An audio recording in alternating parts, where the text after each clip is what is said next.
Do something with your mic.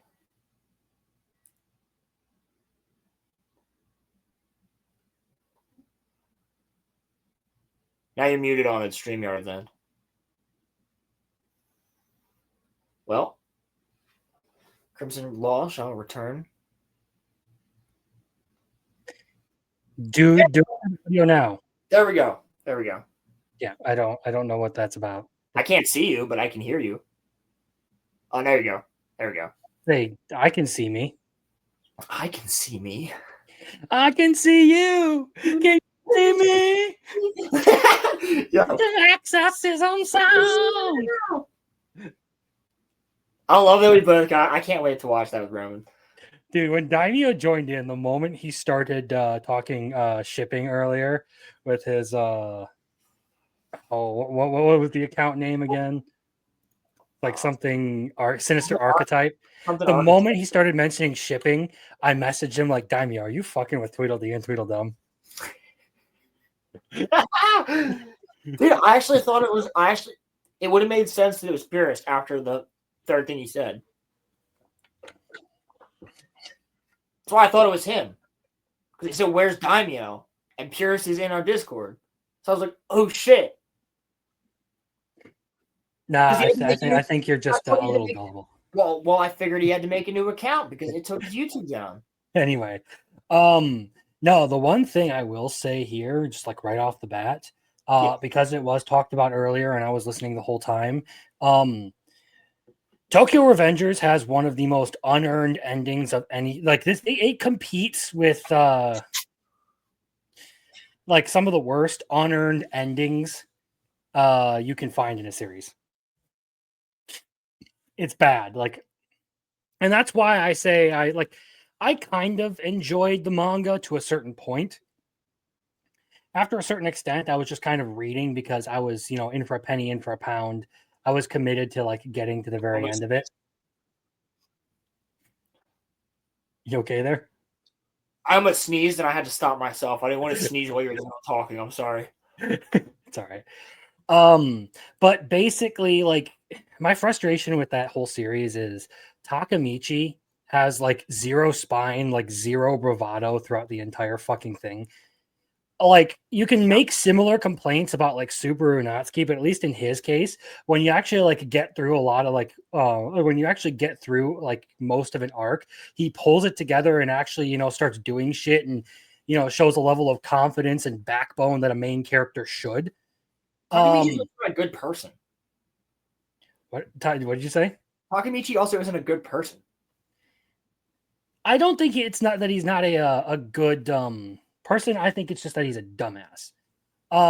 Basically, he meets the people who are responsible for killing his girlfriend, and it's like, well, they're not bad guys; they're just misunderstood. Yeah, but like, and then Mikey proceeds to be a bad guy for like the entire fucking series because of a bullshit curse. It's a curse. Yeah. And also, like, it basically they beat the whole thing by Takamichi giving Mikey the time skip power that allows them to go back into the past and relive their lives and everything. But this time around, they're both able to do it at the same time, so they both remember everything, and they decide that they're gonna, basically grow up as childhood friends, and that magically solves all their problems. And they basically speed run like an entire arc's worth of stuff in one chapter.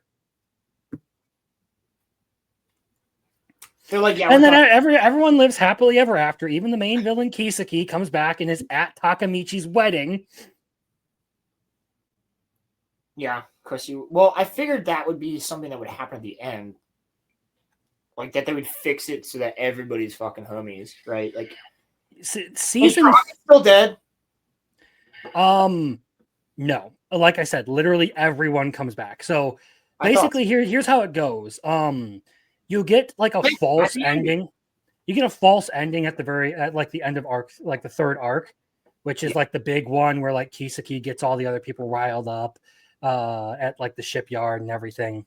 I think that's like season 3. I didn't watch it. Either way, they kill Mikey's sister. And then Takemichi rallies a bunch of people to go fight Kisaki in a shipyard. There's this big, huge fight, and Kisaki realizes his plan's falling apart. He goes running. Takemichi chases him, and Kisaki gets the isekai treatment. He has a meeting with Truck-kun. That's the only reason he dies. He would have gotten away if he didn't get hit by a truck.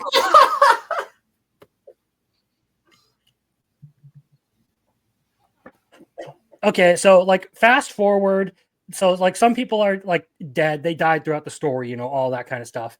Cathartic, nice ending. Like you saved the person you wanted to, and you did everything you could to get everyone through this, but still some fell through the gaps. You can't save everyone. Good ending, right? Like Takemichi gets his girl. Draken and Mikey are still alive. Draken's like hanging around doing the bike shop thing. Takemichi's got all his friends and all that. And Draken then, like at the very end of this arc, tells Takemichi, yeah, well, Mikey, since he lost his sister, he's, you know, been doing like a tour around the world, just kind of like doing the find yourself thing. Okay, I'm down with that. Yeah. Like, that's cool. Like, all right, good ending. They run it out for another arc because no, Mikey's not doing the feel yourself thing. He is full on gone like criminal vendetta. Like he's full on like underworld now. And you did against who? They're all dead or beaten. Well, that's the thing, is he makes his own like Yakuza basically. Why? Mikey just goes full like, yeah, I'm a bad guy now, so I'm gonna go full Yakuza. And this whole arc starts with Mikey and Takemichi meeting up in like an abandoned building, and Mikey shoots Takemichi. And then Takemichi goes back in time because there's a new trigger now with Mikey and all that. And Mikey Takemichi gets a power up. He can now see the future. He can see things before they happen. This thing is never explained, is it? It's never explained. They do explain his time skip ability. Apparently, it's just something that's out there in the world, and if you kill the person who has it, you inherit it. But there's also another way in which you find this out because some people explain it. There are other rules to it. Like apparently there's one other person who maintains their memories of the previous timeline. So so basically Mikey's brother had the time skip ability to try and save Mikey and then passed it off to Takemichi via a handshake. He just gave it away. You pushed him in front of a train?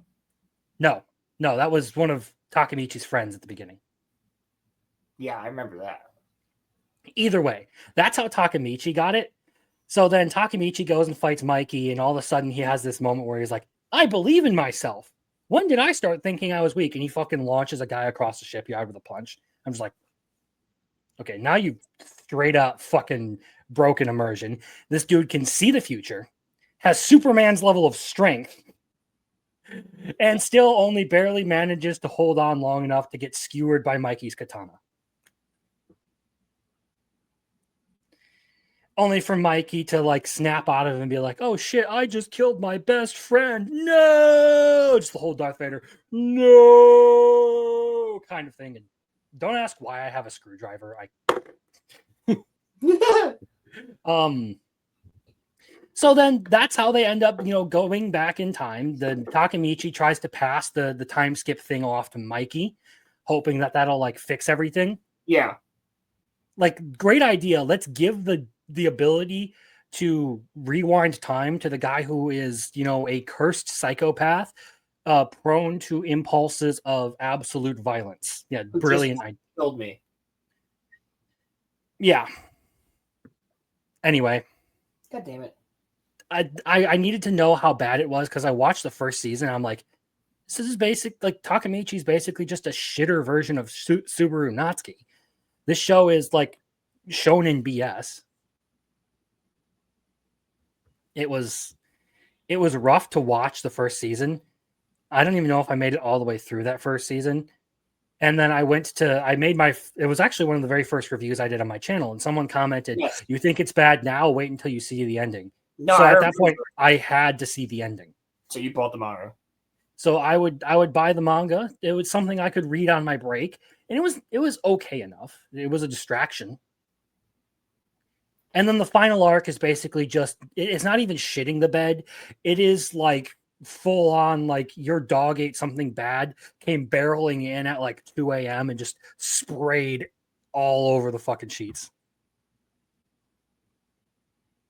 Jesus. Sounds like Boruto. It's in the like there are 3 series that I genuinely hate, like with a passion. Rent a Girlfriend, Boruto, Tokyo Revengers. They fucking send me. Boruto is definitely up there. Did you hear a conversation earlier? I was like, I just hate everyone in that show. Yeah, it takes all of the characters that you like came to love and just ruins them.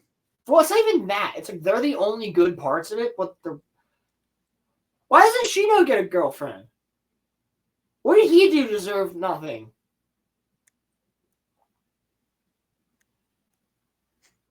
Give him a bug wife or something. Bug wife. This is a bug wife. No, not like a legitimate insect, but like give him like I know. Some ninja of the mist or something, bro. Like or another member of his clan. Like I don't know, dude. Boruto's just so dumb. Well, it decided to pull on like 2 technically unfinished plot threads from Naruto. One being obviously the Uchiha Hokage situation. Yes. Which was something that would have been cool to see, like the story. Like if you would have done like a short story of like Boruto and Sarada working together for Sarada to become Hokage, would have been cool. I'm not rooting for her the way I was rooting for Naruto though. Well, that's the thing is they don't do it very well. It would have been cool to see like her follow in Naruto's footsteps and Boruto follow in Sasuke's footsteps. She's like the worst parts of Sakura and the worst parts of Sasuke put into one character. Well, I mean, like the annoyance part of both of them, where it's like she's just a dick like Sasuke for no reason, and she's just a bitch like Sakura for no reason. Like she's also an Uchiha who needs glasses. Yeah, that's retarded.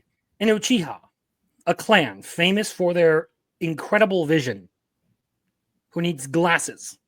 Which is why they thought she was Karin's kid, which is like retarded as well. Sakura's genes are so fucking useless. They bred they bred a fucking Uchiha who needs glasses.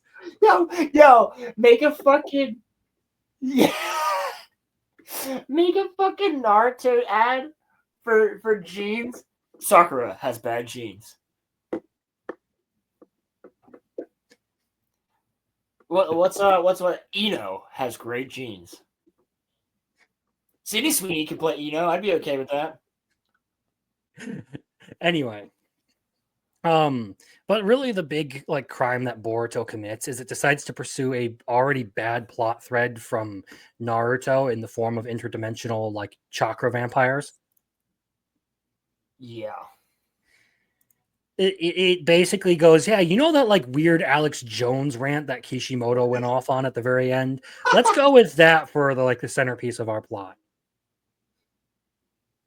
The one guy's weapon is a fishing pole.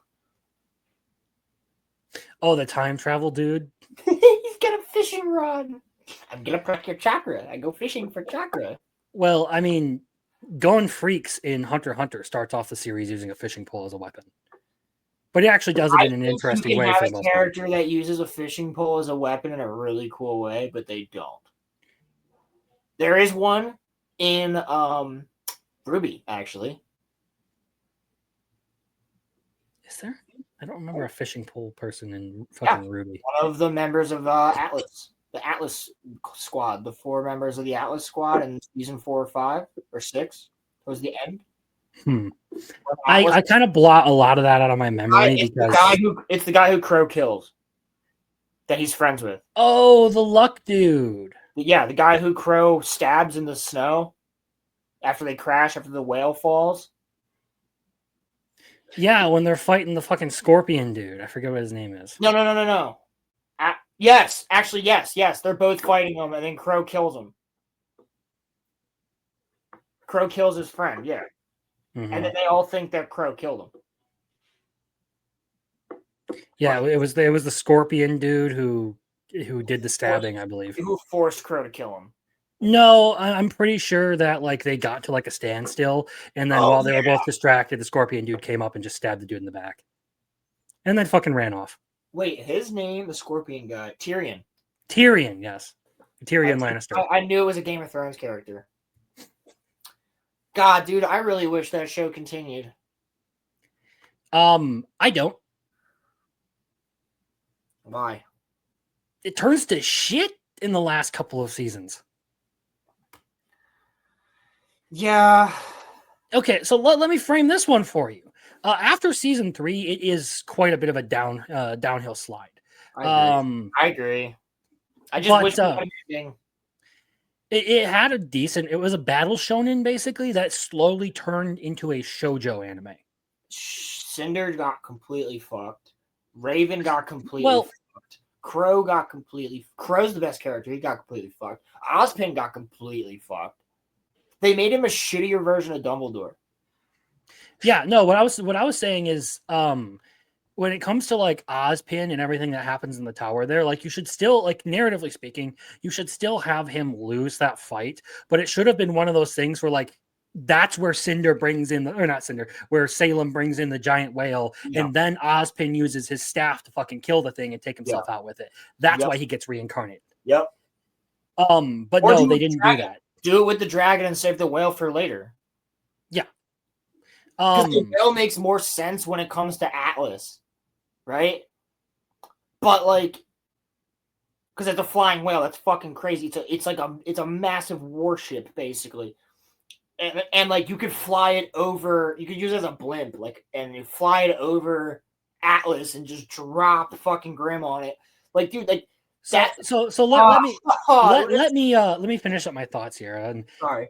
So from after season 3, the series starts to transition into more of like a shoujo drama, and it starts really focusing a lot on like the relationship stuff, and that's where you get like the Yang Blake thing starts to go on, which is like the most forced bullshit because you had a good dynamic going between Sun Wukong and Blake. Well, real quick, I don't like that. I liked the thing between Sun and her. And I loved all the relationship stuff that they were doing naturally. It felt like the way that Harry Potter did it. Well, yeah, a lot of the stuff before was natural. That's what I'm saying. Like the difference is after season 3, it becomes much more forced. And it gets even worse as you get deeper into the Atlas stuff, like right towards the end. You have Nora and Ren, who have basically, been a thing for like the entire series. Like Nora just decides I need to discover myself and like has the whole like I'm gonna break it off, and I was just like, this is so unnecessary. It is, yeah. This is the most BS I have ever seen. Well, that's because at that point they were fishing for drama. They weren't actually trying to write a good series. Miles lost it. Like he just lost his edge. He went full fucking woke-tard. A lot of the people from Rooster Teeth did. Like the remaining members after Bernie fucking dipped and Joel dipped and Matt dipped and like. Well, another thing is like Monty Ohm, the creator, the like creative mind behind all that series. 3 seasons. He died. Yeah, after season 3, and that's why Red versus Blue and Ruby both died with Monty. Seriously. There was one good season after his death, and it was what he wrote. For Red vs. Blue, there was 2, but that's because each season was an hour and a half long. I think the longest Red vs. Blue season is 2 hours and 10 minutes. Either way, yeah, Ruby fails to continue pursuing like its plot points or like anything good.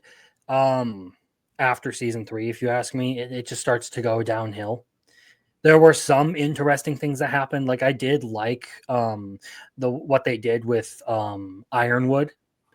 I liked that character arc, even though it is, a bit of like the whole hero. Become a villain.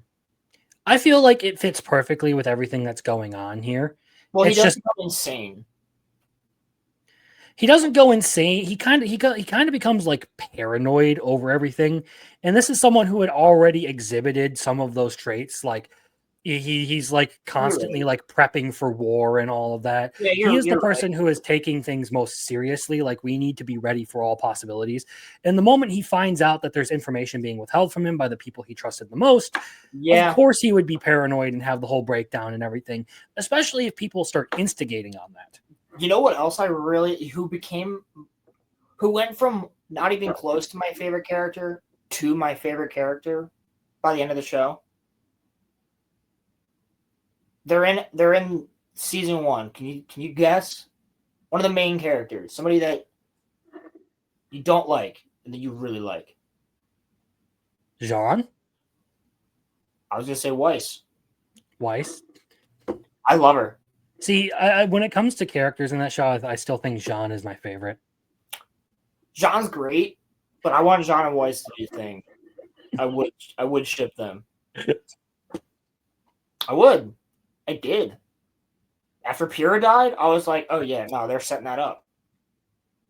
Well, yeah, that's another good thing. And like, Jean is just like genuinely a good character, someone who, lives up to his word. Isn't like the most like perfect hero at the start, but begins to actually like fill in that role and like improve on himself and take things seriously. You see his development across the whole series, from the nobody who was pretending at being a hero, to the guy who actually does fill the role of a hero. And I feel like he deserved a better power than what he got. Well, he didn't even get a power until season 3. No, he didn't get a power until they got the fucking Atlas. Oh, you're right. Holy shit. Yeah, and then his power was you can give people aura. I'm like, you couldn't make this, you couldn't have this dude, like, he fights with a sword and shield, and most of the time he's like acting as a tank. You couldn't give him an ability like he absorbs kinetic energy or something when people hit him. Dude, like, here's the fucking other thing. They make Neo retarded.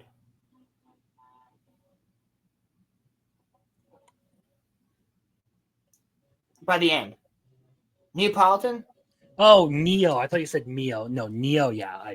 They make her a fucking idiot. And Cinder. They make Cinder an idiot too. It's so fucking stupid, dude. Like, again, there's so many good characters. Weiss is the only one that stays consistent, in my opinion, out of the 4. Ruby's pretty based throughout the whole thing. But Weiss actually has a consistent arc, in my opinion. That has an ending. However, Ironwood just assassinates her dad. Sorry for the vacuum sounds. I can't control what the fuck is going on out there. You're okay, but Ironwood literally just assassinates her dad. You remember that? They get out of prison and he just kills him. Oh, Jacques. Yeah, okay, I remember. He blows Jacques up. He just blows him up. Well, yeah, because Jacques tried to overthrow him. Jacques a piece of shit. Jacques is a piece of shit, but like he literally married into the family, then abused the fucking mother so that he could be in control of everything, and then turned out to be a fucking useless retard. I wasn't saying he was a good guy. I'm just saying I feel like Weiss should have gotten that.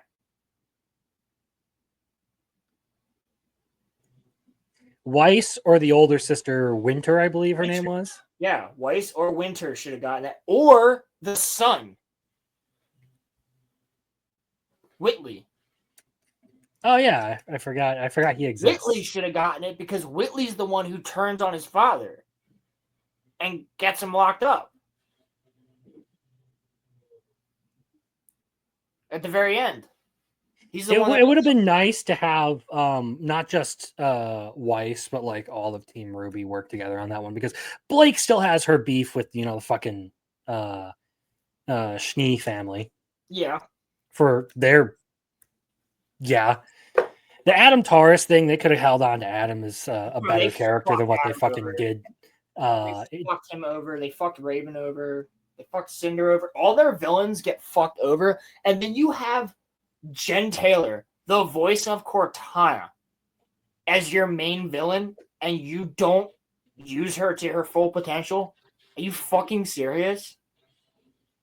Probably one of the best voice actresses out there. Here's the thing that I'm looking at with this series. It almost feels like it's going to be entirely like predictable and not in like a good way. Like, oh, They're redoing it, aren't they? What? They're redoing it, aren't they? No, they're not. Either way, when it comes to Ruby though, like it almost seems like the plot became pretty predictable in a bad way. Like you could see where the end was coming in from a mile away, and it wasn't something that was going to be good. They were basically setting it up because the rules of the relics and everything is that like if all of them are assembled together, the two gods return, and if humanity is united when they return, they'll destroy everyone. Well, Salem's basically about to piss off the entire world and unite them against her. So she summons these gods to destroy everything, and they're just going to be like, "Oh well, humanity's united against you, so whatever the fuck." Zap, be gone, bitch. Yeah. I did really like the story, the backstory of Salem. I thought that was really interesting. And how Ozpin is actually her husband. I liked that. Yeah, but given everything else about Ruby, I'm not I really just stopped caring after a certain point. I'm just like, I agree. I did too. That's why I didn't watch 5 and 6 until recently. Or 4, 5, and 6. Although just don't watch the like Alice in Wonderland one where like Ruby goes off on her whole fucking. I hate that. I saw it. I hate it. It's so fucking retarded. And there's the little fucking stone people or pillow people or whatever the fuck, and they get melted by water and then they respawn, and it's fuck you. I don't care about this Adventure Time bullshit. You copied it from an Adventure Time episode. The best thing that comes out of that whole season is Ruby's homophobic rant and all of the memes that got spawned off of it. Yeah, it was fucking hilarious. Congratulations! No, they cut that. They don't. No, someone edited it to make it homophobic and all of that stuff. Her rant is still in there.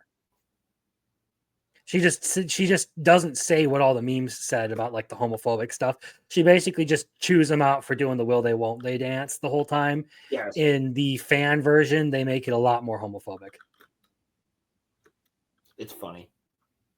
It is funny. Dude, as we're watching Red versus Blue with Corey on Patreon right now, by the way, we do have a Patreon. It's 99 cents, and you guys can watch Red versus Blue with us. But this is the most valuable thing that 99 cents can get you, mostly because there are no other options for 99 cents. Yeah. Find anywhere that you can pay 99 cents for something. You can pay 99 cents a month to watch us watch Roman for the first time with Crimson, with Muffler Tape. Also, you can watch us watch Red versus Blue with Corey, which has been a blast. We're on season 4. We're going to finish it up tomorrow. And then probably get on to season 5 and then finish season 1 of Dandadan. So things are happening. But as we're going through Red versus Blue, dude, the amount of jokes that are made they're so good. They're so good. And I'm like, you'll never see these jokes in comedy these days. Like, we're cracking up because we're like, you can't say this shit anymore. It's just, oh my God, it's so fun. We are laughing so much. And Roman, here's the best part, guys. To anybody out here who's actually watched Red versus Blue, Roman's only seen up to season 6. So he hasn't even seen the Freelancer Saga. He hasn't even gotten into the point where they're animating full episodes. He hasn't seen the fight scenes. He hasn't seen like the most badass story elements and like saddest shit and like the really good arcs, bro. I think when we finish the show, we're going to have to do an entire RoloRome cast talking about it. And I'm going to talk. I will be able to talk for hours about how the director of Project Freelancer is one of the best characters in modern, like written by an indie company in modern cinema. He's clearly based on Ikari, but in a different way. He even looks like him. Crimson. I don't know if you've ever looked up a picture of the director of Project Freelancer, or if you've ever seen it. I'll show you a picture of him. Actually, I don't think I should, because that's a reveal. You look up a picture of him, because I don't want Roman to be watching this at work and see it.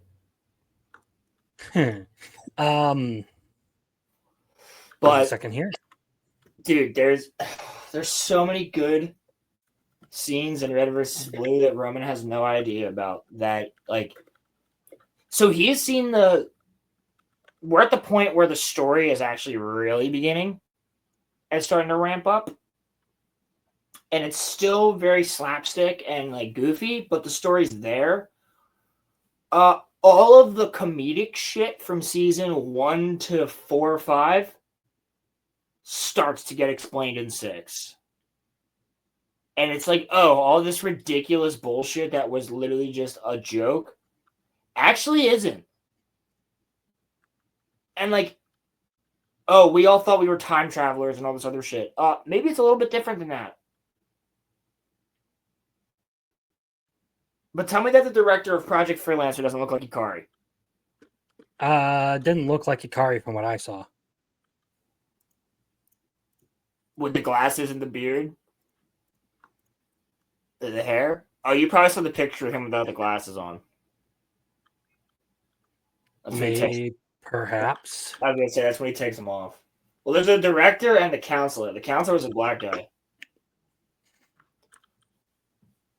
Oh my god, dude, these characters are so fucking good. I can't wait until Agent Washington. And also, guys, we are watching Recovery 1 in between season 5 and season 6. Because that is a spin-off show that they came out with that's 6 episodes. And that is how you get introduced to the meta.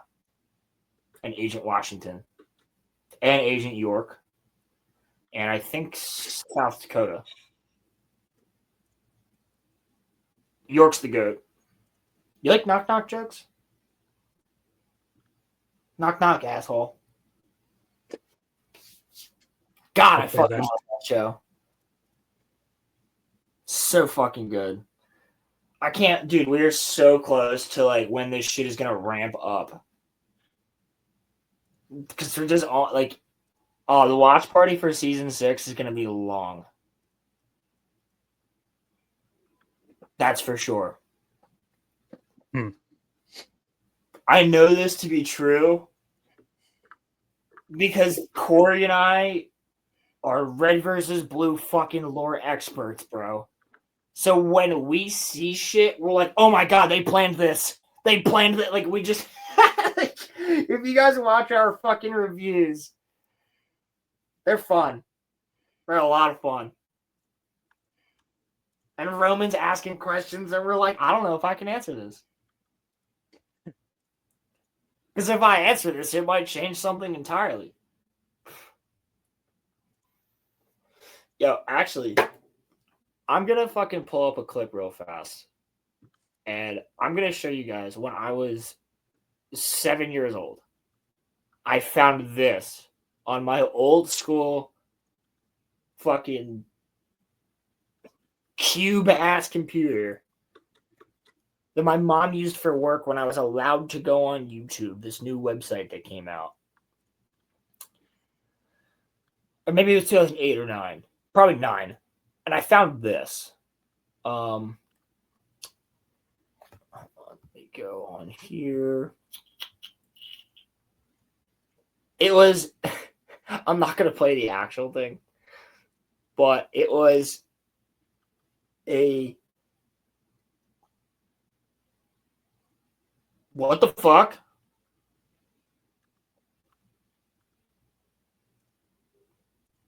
UFO hearing live? Talking about alien bodies? What? I need to look this up. See if this is fucking real. I'll go on to I was that in gonna a second. say probably a distraction. I was gonna say it can't be. I would have heard about this, right? Like they'd be Gary's not streaming it, right? I feel like he would be.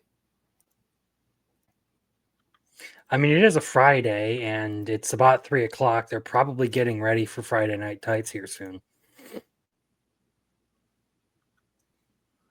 Live Oval Office announcement. Jeremy's streaming it right now.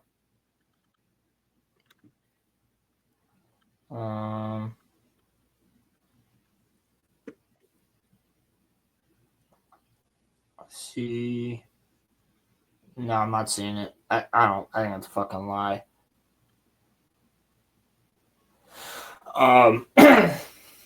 Anyway, this is the exact fucking clip that I saw. South and North versus base.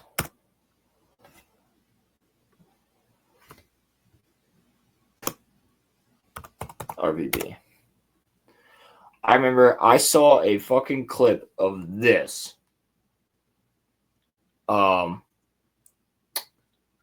This is when music videos first became a thing on the internet, where people were making their own, right? So people would be like, red versus blue music video. You know what I mean? Yeah. So I remember I saw this. Skip ad. I saw this fucking fight. Right. Yeah, this works. This is on YouTube, so you better not fucking hit me. YouTube, you sons of bitches. This is on somebody else's channel. Don't Liz. Look, it's right here. I'll do it like this. Share screen. I'm sharing somebody else's fucking video.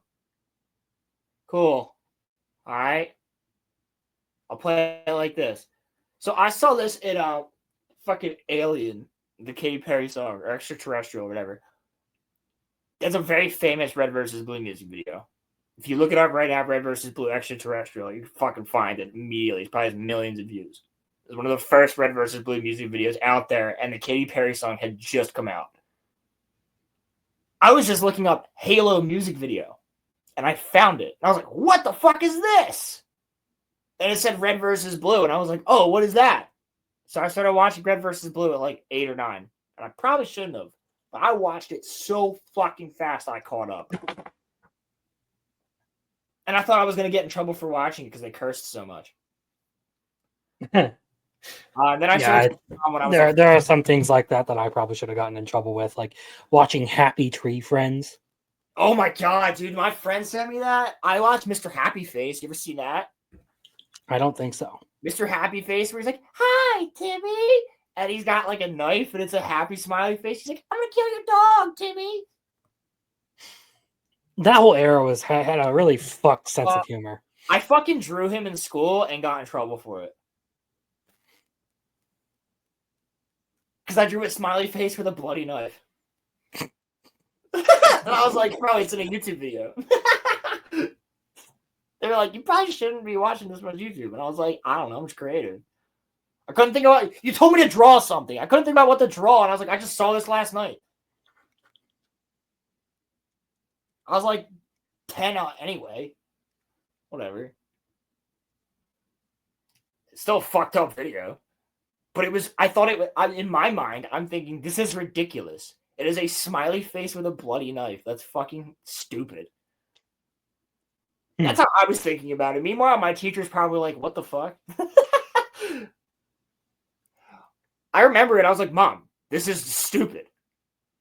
And she's like, no, I get what you're saying, but you can't be drawing this shit. And I was like, no, I get it. But like, you get what my reasoning is, that I think it's ridiculous that there is a smiley face with a bloody knife. And she was like, no, I get it. But like, don't draw that. I was like, okay. I'll just draw the fucking death symbols from Harry Potter instead, I guess. This shit. Well, so much for keeping quiet. South, meet me at the helipad for extraction. Roger. Might need a minute. Right here, bro.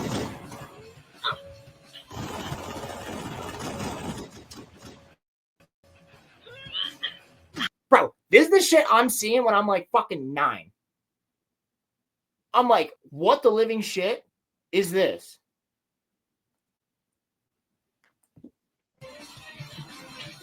I think it was back here.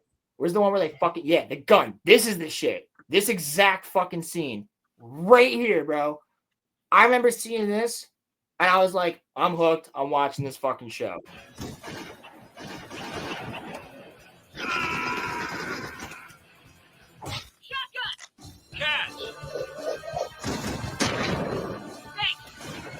Amazing how a bunch of fans managed to create an actual like good Halo show while Paramount just absolutely fucking fumbles it.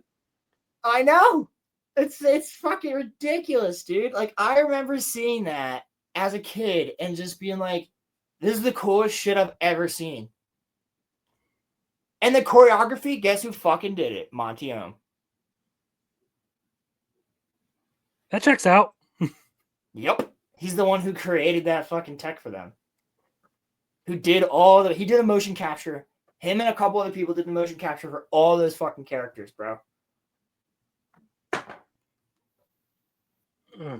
That's so dope. He was the one that was like, oh, we don't have to just use Halo. We can animate this. We can do something with it. We can make this a real show.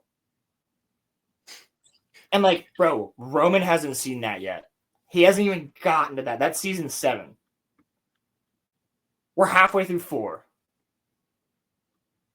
But we're halfway through 4 in 3 weeks. So we're doing pretty good. I think we'll be at 5 tomorrow. By next week, we'll be at 6. Halfway through 6, I'm sure. 2 weeks from now, we'll be at 7. If we keep the schedule that we're doing, watching it on Wednesday nights and watching it on Saturdays. We'll be done with Red versus Blue within the next 2 months. We're stopping at season 13, though. Cliffhanger ending. Just be done while it's still good, you know? Yep, we're going to end it while it's still good. Because if we go... We might watch the backstory for Locust and Felix as a fun little thing, because there's 2 episodes that are animated like Borderlands that are like their backstories. It's actually really cool. But the rest of that whole season is bullshit. And it's not animated like that. It's all side stories. And then because they couldn't figure out what the fuck they wanted to do. And then season 15 is like, time travel again. And it's like, fuck off. You already explained the time travel before. Don't do it again. And they explain it in a really good way. I can't spoil for Roman because it hasn't been explained yet. But they explain it in a really good way. They don't actually time travel. They just think they do. Because time travel ruins everything. Dave Filoni? Yeah, well, not everything. You can do some good stuff with time travel. It really comes down to how you're gonna fucking use it. But if you use time travel flippantly without any thought as to how you're actually going to pull it off, you fuck a lot of shit up. Yeah. Like bringing Ahsoka back. Because if the world between worlds exists, like, you can do anything. You can fuck anything up. Huh. You literally get a portal into the future as well. When Ezra's walking around, he hears Kylo Ren. Oh, great. I didn't know that because I never watched that show. Yeah, no, you hear Rey, you hear Kylo Ren, you hear Palpatine, you hear Yoda, you hear Ahsoka, you hear everybody from everything, everywhere, all talking. You hear Qui-Gon. You hear fucking voices from the video games. You hear clone troopers. Yeah. You can literally do anything. You can go into any point in time and fuck with it. Oh, and to Vader's perspective, Ahsoka literally just fucking disappeared.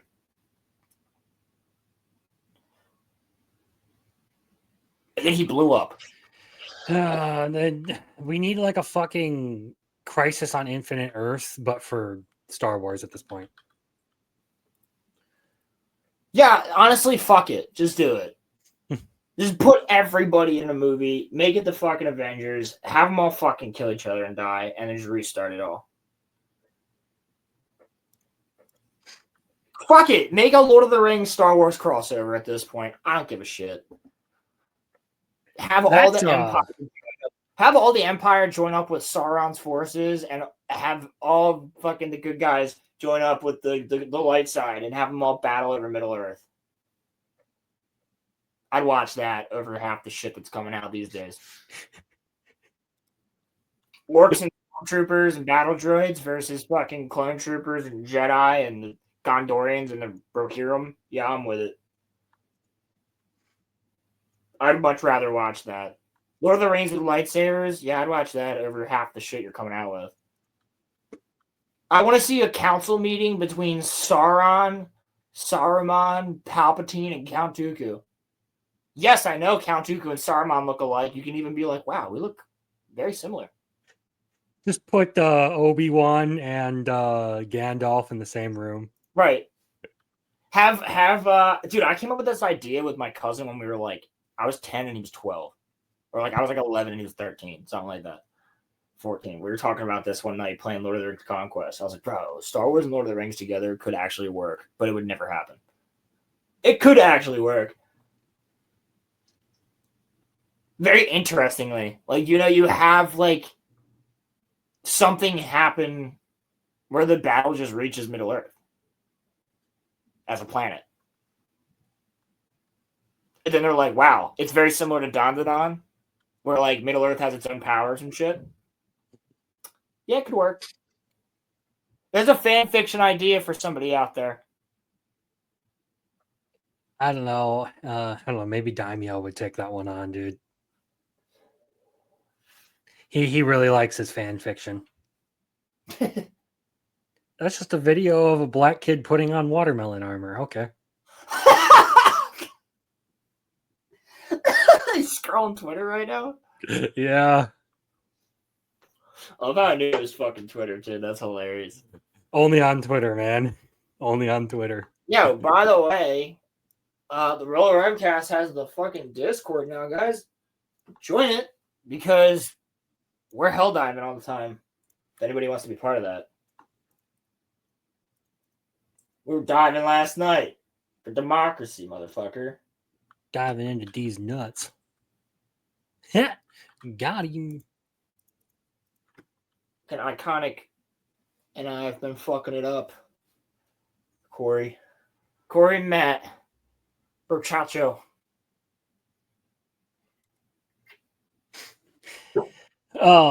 Did you see that Gege Akutami was making a new manga?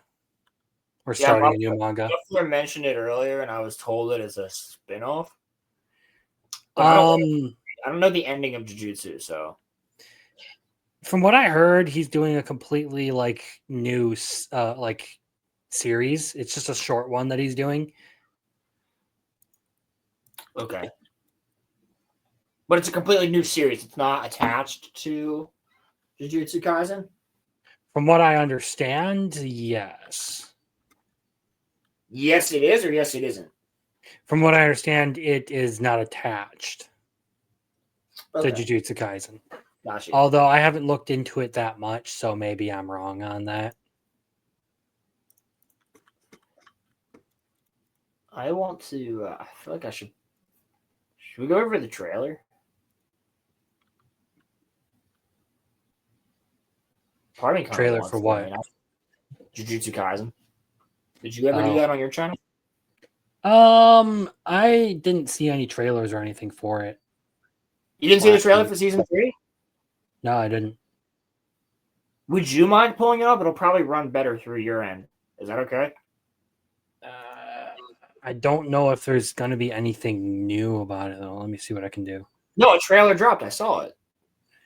I know, but sometimes they don't give any actual footage. They just show footage from previous seasons. I'm familiar with how they do anime trailers. No. This is all new. They show the massacre of the clan. What's her name's clan?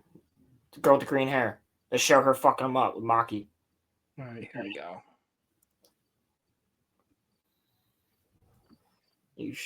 Yeah, I was gonna say it's all new footage because they show Yuta. And he goes, Rain. Her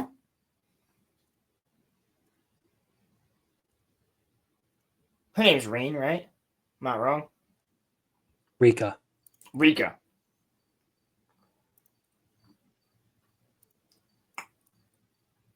Yeah, you didn't see this. Okay. 俺はもうみんなと一緒にはいられない。 Culling game, that's what it is.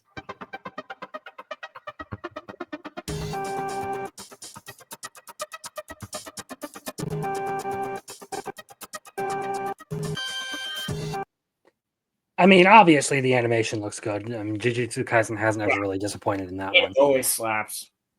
But dude, honestly, I hear so much shit about this, but I've heard the culling game is amazing.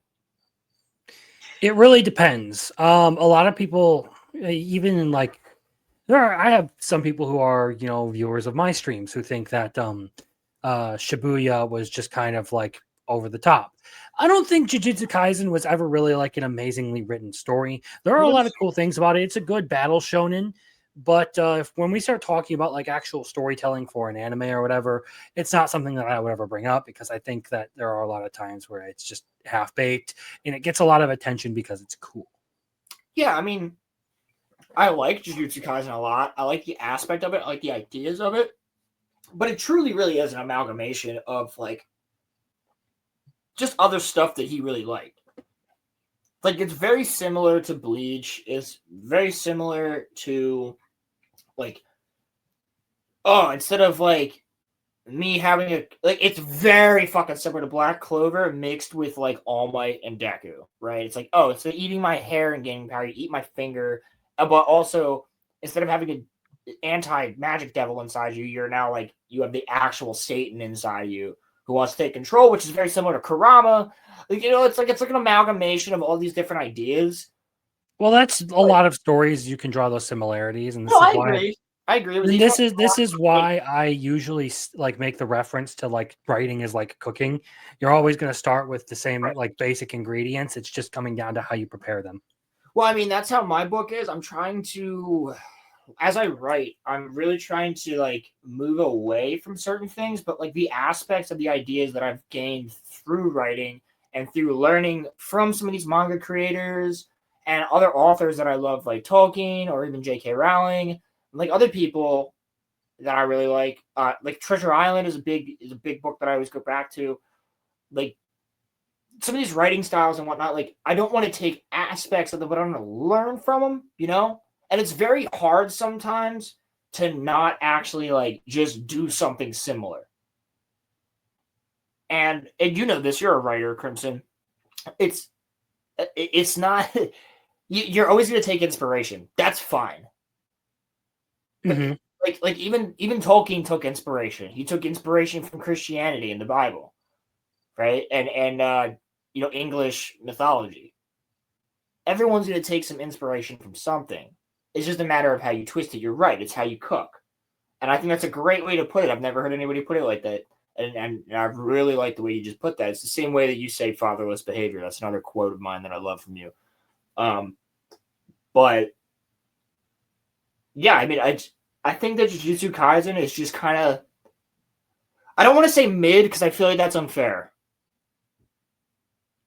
But well, the story, it's like with most shonens, its story is just kind of there, but it's a cool enough show to keep going. Like it really does survive off of what I would describe as the normie appeal. And that's not bad. You're going to make a lot of money by appealing to normies, but I would never consider this thing anywhere close to quote unquote art. And no one's favorite character is Yuji in the show. That's the thing, right? My cousin, she thinks he's cute. No, I know a lot of girls that like him. I know a lot of guys that are like my favorite character is Nanami. I know what happens to him. I've read the manga. I know what happens. But like I like Nanami and Toto and Panda, really. And I really like I hated what's his name? The villain. This Patchwork. Okay, hated him. But I love to hate him, right? He's one of those villains you just want him dead. And he gets his, oh my god, the way Genjo fucking gets him. Holy shit. But yeah, I mean, is he very normie anime? Like it's no Chainsaw Man or Don, right? But it's good. I would say it's more on the level of Bleach before Bleach really popped off. Like, well, Bleach actually cares about making good characters. There are cool characters in this. I don't really think any of them have the same level of like backstory or development as Bleach does. No, you're correct. You are 100% correct. I would call this show Diet Bleach. Diet Bleach. It's Diet Bleach with Naruto. Mixed in. Like, quite literally.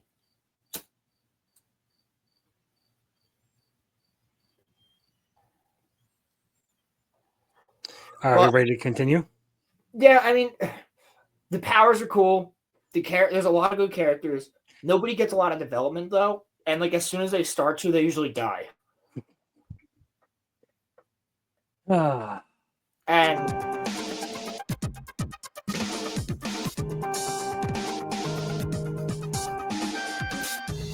that was the end of season 3 or season 2 there. Yes, that was the end of season 2.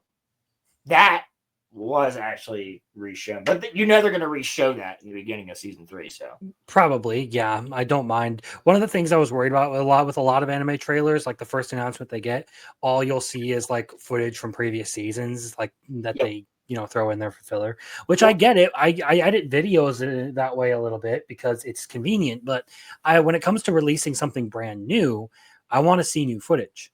It's different when you're doing like a review of something. I agree. 勝手に諦めるな。俺たちはヒーローじゃない。呪術師だ。五条先生の教え子だもん。一筋縄じゃいかないか。ごめんね、虎杖君。あいつの力が大きくなってるのを感じる。スクナが伏黒で何か企んでる。Now that looked good. Yeah, that looks really fucking good. And here's the other thing. Gotta say, I do love the one curse user with the fucking blood magic. The bow guy from season 1? No. He fights fucking Gendo in season 2. Where he slaps his hands together, fucking shoots. He says he's Itadori's brother. He's the third older brother out of the 3 brothers.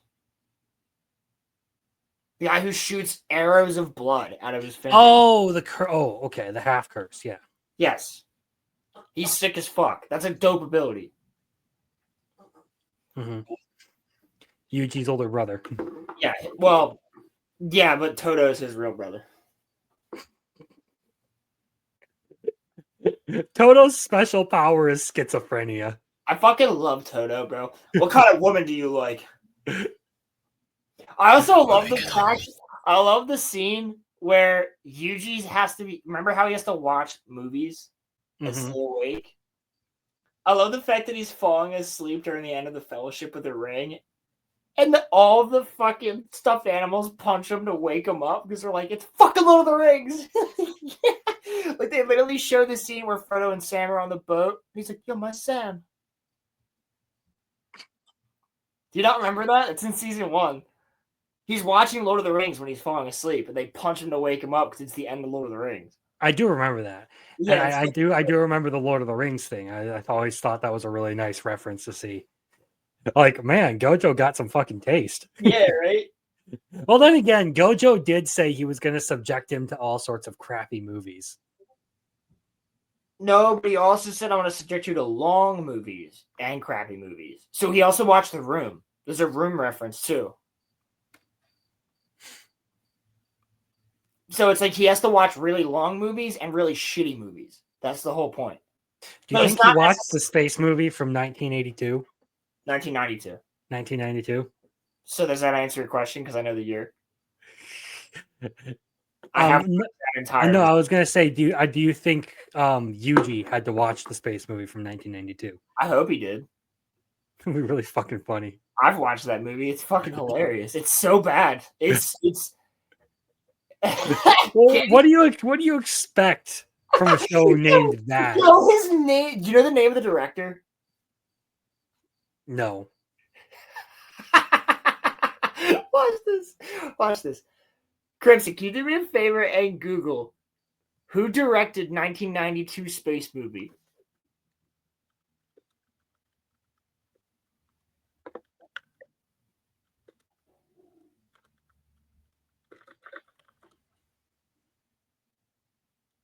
Oh, I remember seeing this. Yeah. Bro, those are some fucking lamb chops on the side of that dude's face. Wait, his name though. I know. I see it. Master Fat Man. No, did you see his other movies? I know some of the other movies. I'm familiar with that. Captain Spectrum. Holy shit, bro. Anyway. Master Fat Man. 私のわけにはいかねえんだ。早い、とんでもねえ磁力量だ。話は終わり。俺の弟に手を出。Ah, the sexist guy. So I don't know actually like anything that's gonna happen here. I haven't read this. I only read up to All I know Shibuya. is that this guy right here, he's from Maki's clan and he hates women. I know that Maki's clan hates. I thought No, it was- like he legitimately like they're all like pro league like professional sexists. This dude is like champion of the league, from what I understand. Yeah, but I thought that the sensei that loses his arm during the fight with the squid motherfucker, Cthulhu motherfucker.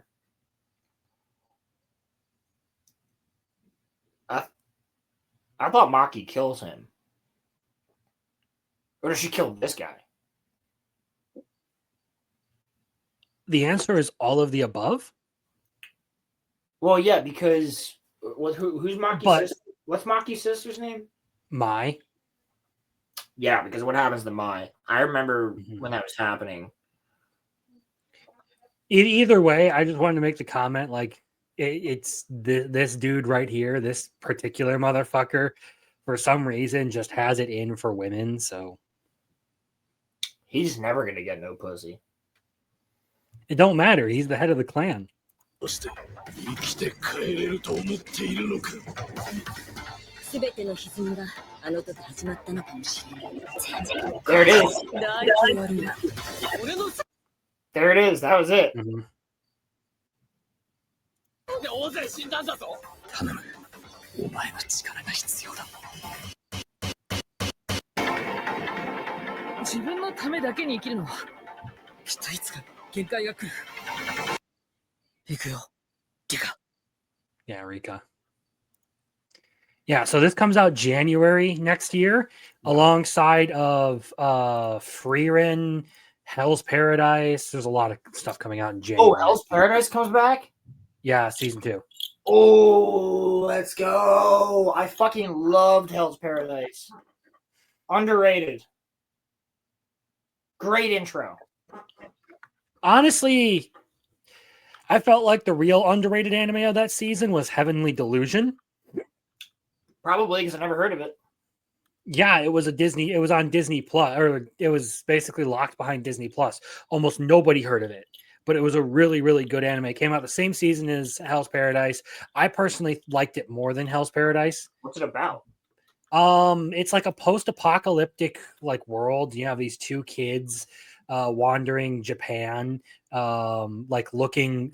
They're on like a mission basically to find a certain person. Is it region locked? I mean, not if you sail the seas, you know. Hold on, let me see if it's on Disney Plus here. It might be on there now. Heavenly Delusion. Yeah. Either way, the premise, basically what you're dealing with is there are like mutant like monsters that live in the world now, and that's why society collapsed and everything. So these two kids, one is like 15, the other is 18, are on a mission to pull something off that may just save the world. And it's a little bit of like survival stuff, a little drama and all that. There's some weirdness to it, but it's really cool, like science fiction stuff. And it gets a little confusing because there are two timelines going on simultaneously in that show. You basically have an A and a B plot, and what you don't realize is that like they're both related to each other very closely until like much closer to the end of the series. The fuck? They have Fate Stay Night on fucking what? What you got against Fate Stay Night? I have nothing against it. They just have it on Disney Plus. I was like, what the fuck? It's always funny to me that the Fate series started out as hentai games. It's region locked. It's not on Disney Plus. Yo ho fiddle-dee dee, being a pirate is all right to me. Do what you want because a pirate is free. You are a pirate. I'm working on a new sea shanty right now. If you know where that song that I was just singing comes from, you are something else. I do. You do, huh? It's old school. Yeah, that's some old school shit. Back when like children's cartoons were actually, made to be proper cartoons and all that. And when they were funny. Yeah. When they weren't shoving ideologies down your throat. Yeah, I remember that. When they weren't fucking brain rot. Yeah, I remember that. When people realized that kids can also enjoy good content and good writing. I remember that. I remember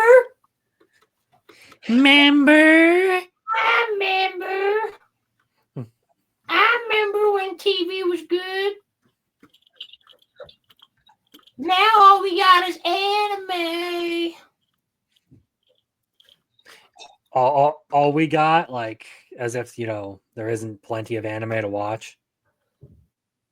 No, I mean there is. It's just Western entertainment suck cock. The only good shit that I've watched this year has been from Robert Eggers. Who's the guy? Fucking Landman guy, 1924.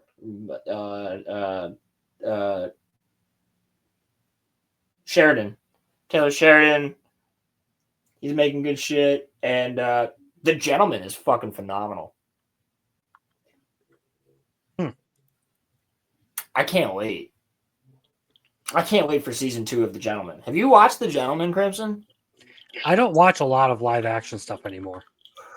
Whew, bro. At this point, I'm either watching a fucking Wendigoon or Fat Electrician documentary, or I'm watching anime. Speaking of Wendigoon, did you watch the new Y-Files video about Majestic 12? No, I don't usually keep up with the Y-Files. Oh, dude, it's so good. So good.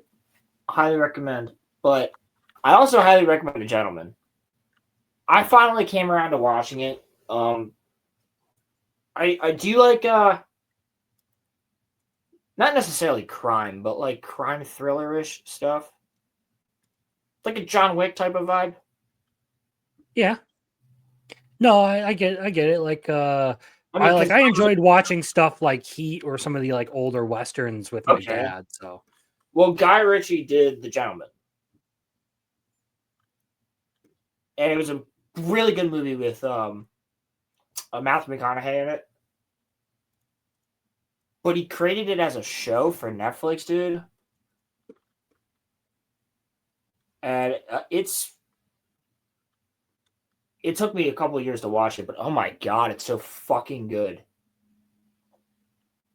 The acting's really good. The story's really good. Basically, I'll give you the simple premise. There's a household who's a duke, right? Mm-hmm. Famous ass fucking British duke. he dies. But he names his middle child the head of the house. Not his oldest son or his younger daughter, his middle son. The middle son is a United Nations fucking sergeant or lieutenant or something.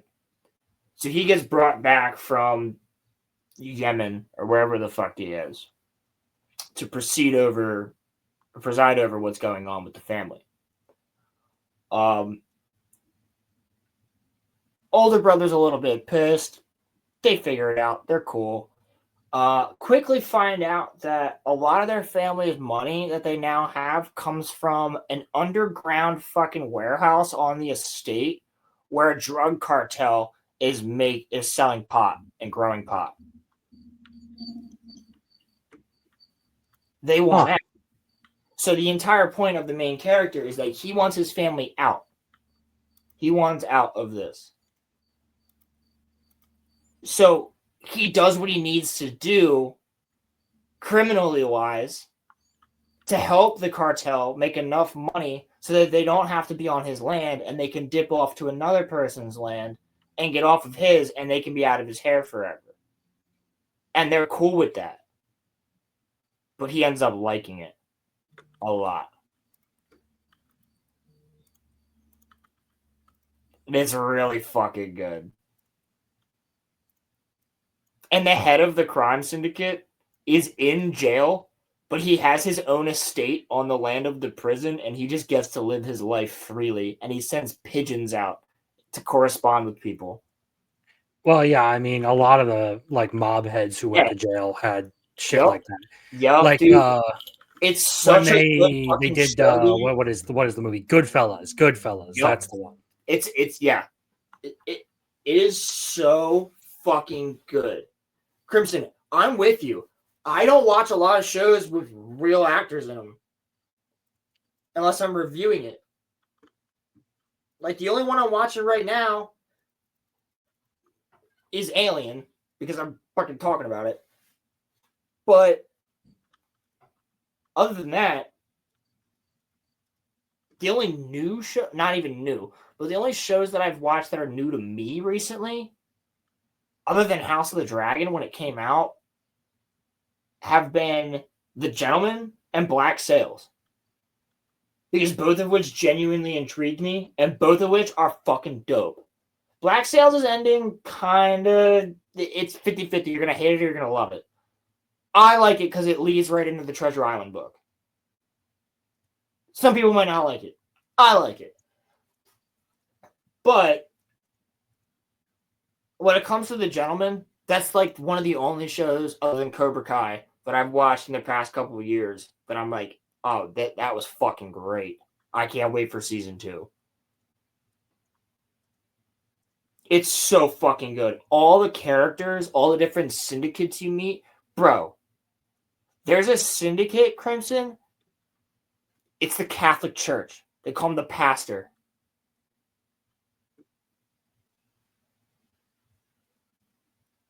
And he's like a really fucking just good guy. Super Christian. But they make all their money off of the fucking drug and gun trade.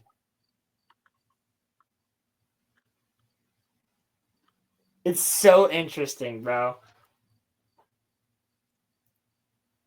Really good shit. I don't think you're supposed to be doing that as a pastor, you know. It's all in the will of God. I highly recommend that show. I think it's like 8 episodes. I think you'd get a kick out of it.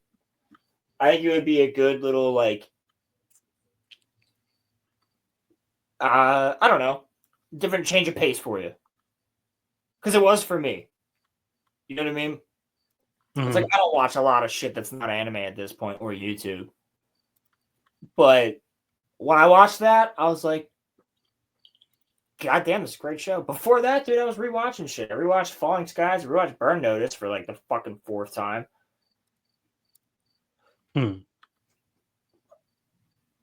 Another great show. Probably one of my most underrated shows.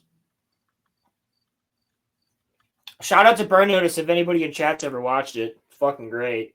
I'm Michael Weston and I used to be a spy. Until I got burned.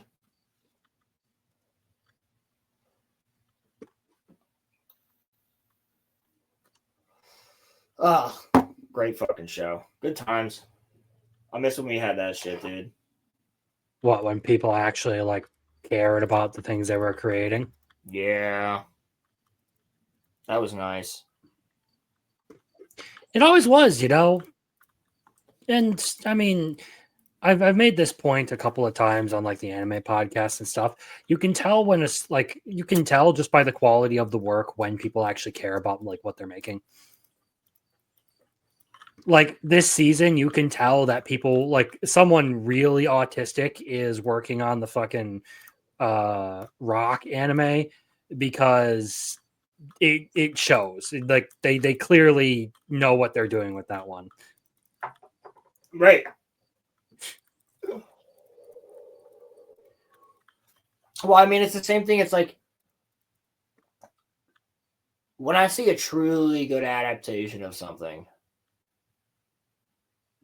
which I don't really think outside of anime exists other than Lord of the Rings. Would you maybe Harry Potter, but they were forced to leave stuff out, so I don't really blame them.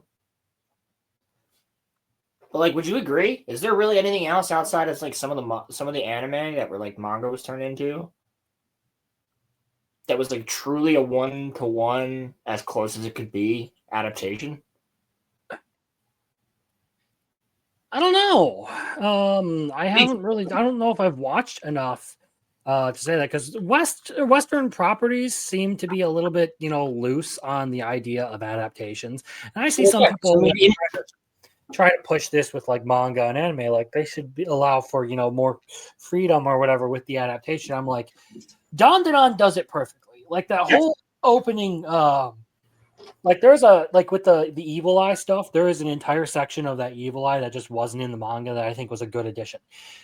With this latest episode of Dandadan, there was all that stuff like before the intro played with Kinta. That was not part of the manga. Obviously, there are some times where you can actually make improvements upon the thing that you are working with. Well, I would say Lord of the Rings does that in the Two Towers by making it a juxtaposition between Frodo, Sam, and Gollum and everybody else. Because in the book, you get everybody else's story, and then you get Frodo, Sam, and Gollum's, and like it's really fucking weird.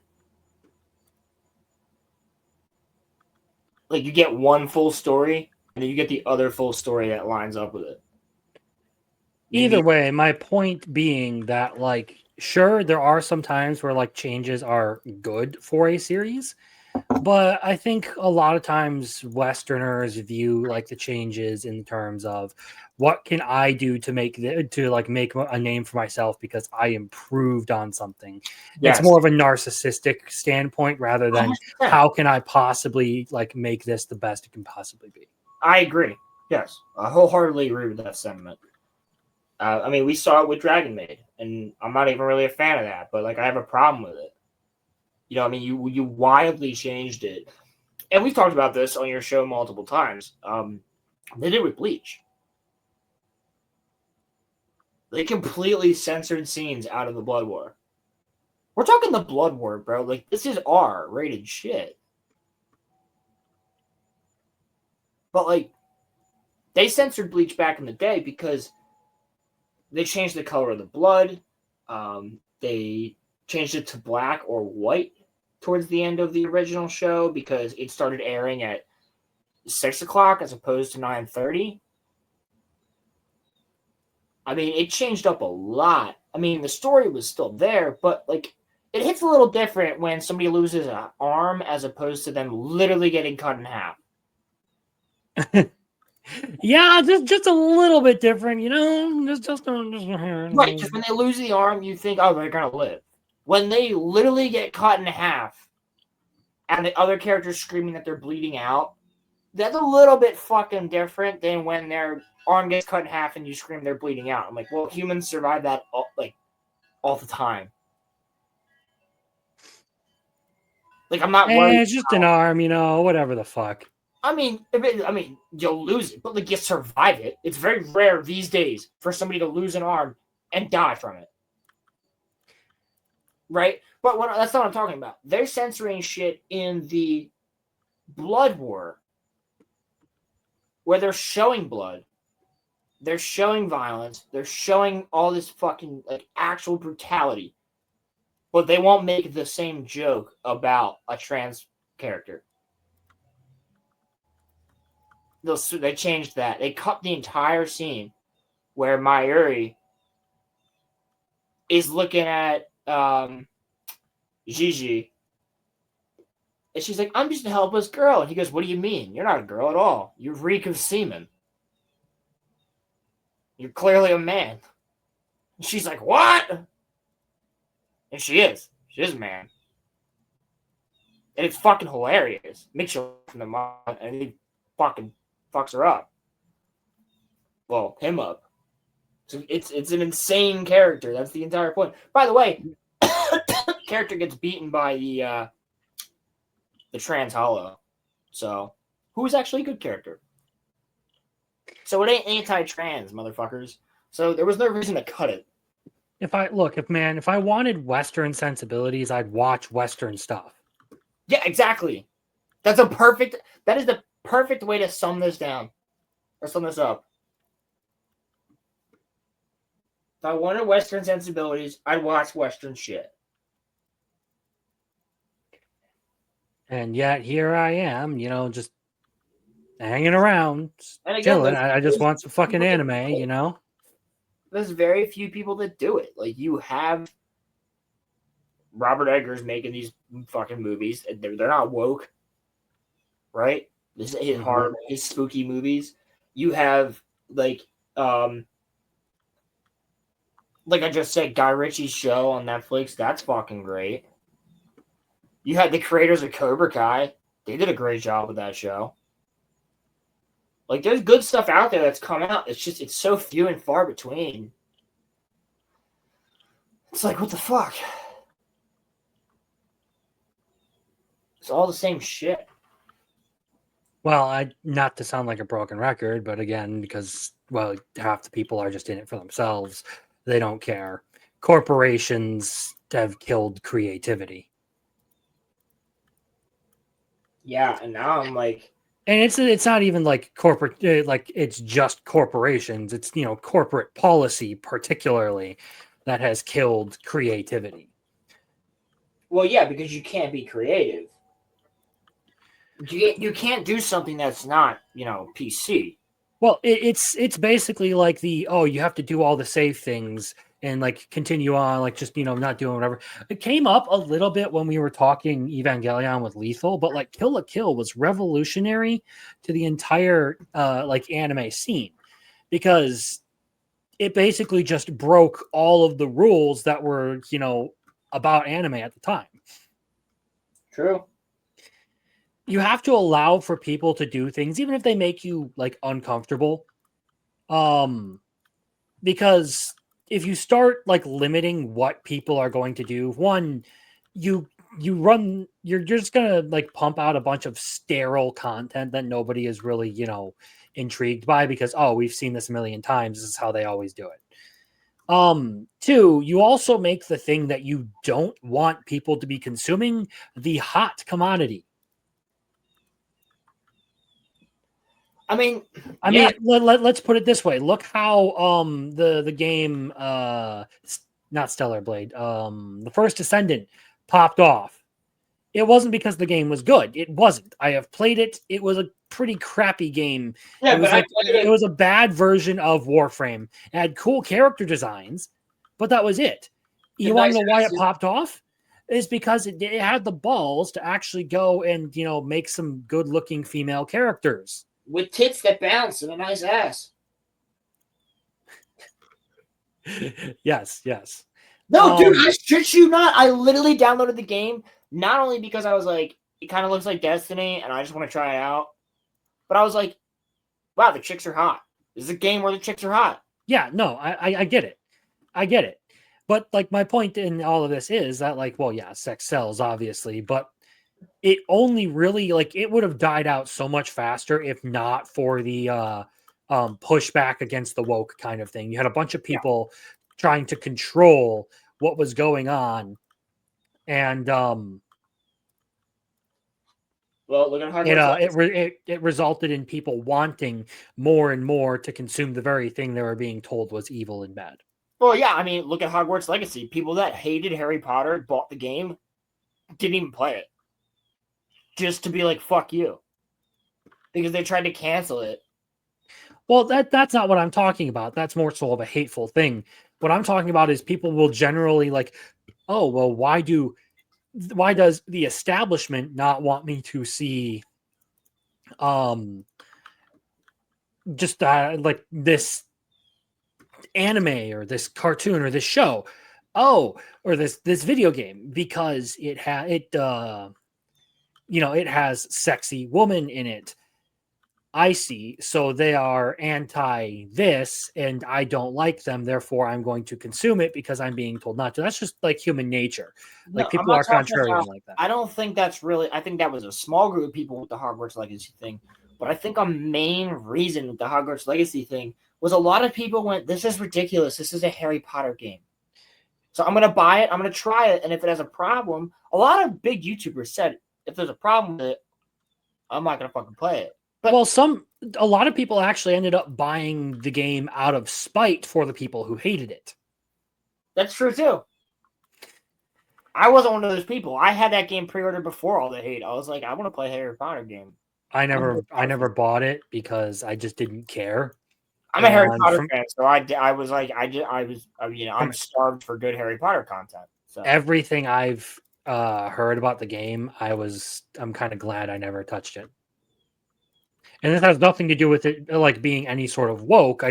Everyone I've heard talk about it, including Blabbering Collector, who is like the biggest Harry Potter fan you can find on the internet, did not like the game. Like, they thought it was boring. Yeah, that's the problem. There's not enough in it. If it had more in it and there was more to do, it'd be great. The story's a little bit whack, but like, dude, if you want to just run around in the world of Harry Potter for a bit, it's fun. Like, and I guarantee you, Blabs has said that too. She's like, listen, it gets you your Harry Potter fix. Listen, beggars can't be fucking choosers. I don't have anything for a Harry Potter fix that isn't a fucking Lego game or the movies. Man, get a PS2 and play them old Harry Potter games. You know how everyone was thirsting over PS2 Hagrid like a couple years ago? PS2 Hagrid's the GOAT. Yeah, somehow people have a problem with the new Hagrid. I'm like, he's the only one that looks legit. The only one who looks legit. He is. You are not legit, Hagrid. You're not legit. Hagrid, you are not legit.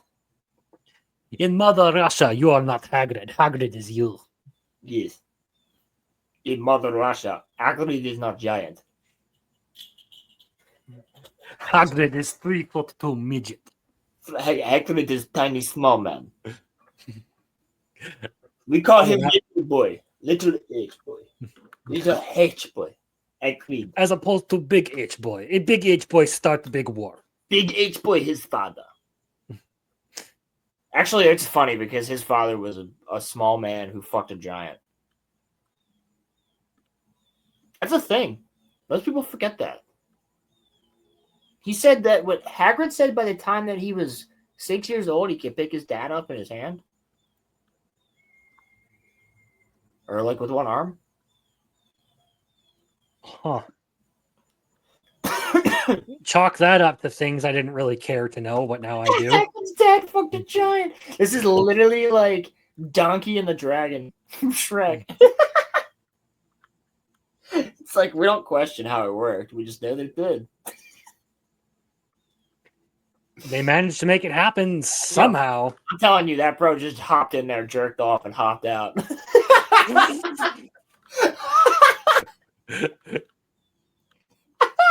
Okay. You about the Harry Potter poop dimension? Excuse me? Do you not know about this? I don't want to know. If you start talking about whatever the fuck this is, I am leaving. No. It's not bad. It's not as bad as you think. somebody asked J.K. Rowling, couldn't wizards just use magic to get rid of their poop? Like if you have to shit. And she was like, well, I guess, yeah, there's probably a magic spell for it. So then this has started an entire debate within the Harry Potter fandom over the past years of whether or not you could technically send a human being to the poop dimension. It's like the worst kind of fucking fate you could ever encounter. I know. So they're like, so technically, because you use a magic spell to send Voldemort to the poop dimension? And it has like, so that singular question has actually fucked with the lore of Harry Potter because the answer to everything is just send him to the poop dimension. It's so stupid, dude. When it literally that one question breaks so much shit, dude. No pun intended. It really does. It solves every problem. It's just send where your shit goes. Because then she has to explain, well, it only works on actual fecal matter. Like, she had to go into an explanation as to why it doesn't work on anything else. As a writer, I bet you she never thought she'd have to explain that. She could. Look, I've come up with some like really, really like detailed things for writing before, like how powers like specifically work and why they do and don't do certain things. I was doing it last night. That is one that I have never, ever, ever wanted to think about. I just think it's fucking hilarious that she could have just said they use the bathroom like everybody else. But she didn't. She's like, no, obviously they just use magic for it. You shouldn't have said that. Because then everybody was like, oh, wait, there's a poop dimension? So why didn't Harry just send Voldemort there? And she was like, fuck! On the next Weebs and Waifus stream, I am going to terrorize Blabs with questions about the Harry Potter poop. Please do. I'll be there for it. I'm just going to like all night continuously send in super chats about the poop dimension. I'll send one, and Ivan will be like, oh my god, he returned. I don't think Ivan has that good of a memory. He'll remember when he sees the wrench next to my name. He may be too busy to like giving Isayama the fucking gawk over Attack on Titan. We love you, Ivan. I miss your drumming streams, buddy. He's doing them again, I think. Or he has been somewhat. He's done them sparingly. Usually when I'm working. I work Sundays now. It sucks. So I always miss him when he does them. Or he'll do them on like a Monday night randomly. And I'm like, God damn it, I'm streaming. That's how I feel about you guys sometimes. It's just like your random ass fucking stream schedule. Okay. For right now, time being, every other Friday's early stream. God damn it, Roman. What did you get yourself signed up for? Well, technically, not only work, but he's also signed up for Don Da Don and Monday Night Mayhem, talking about the moon at the end of the month, which I think the intro should be out for, hopefully. It's long. Hopefully. It's not longer than month. See, earlier, this motherfucker, all the way up here, fucking Uncle Kenobi. Oh, it's too long of an intro. I know you've watched Friday Night Tights. Her intro is like 5 minutes long, if not longer.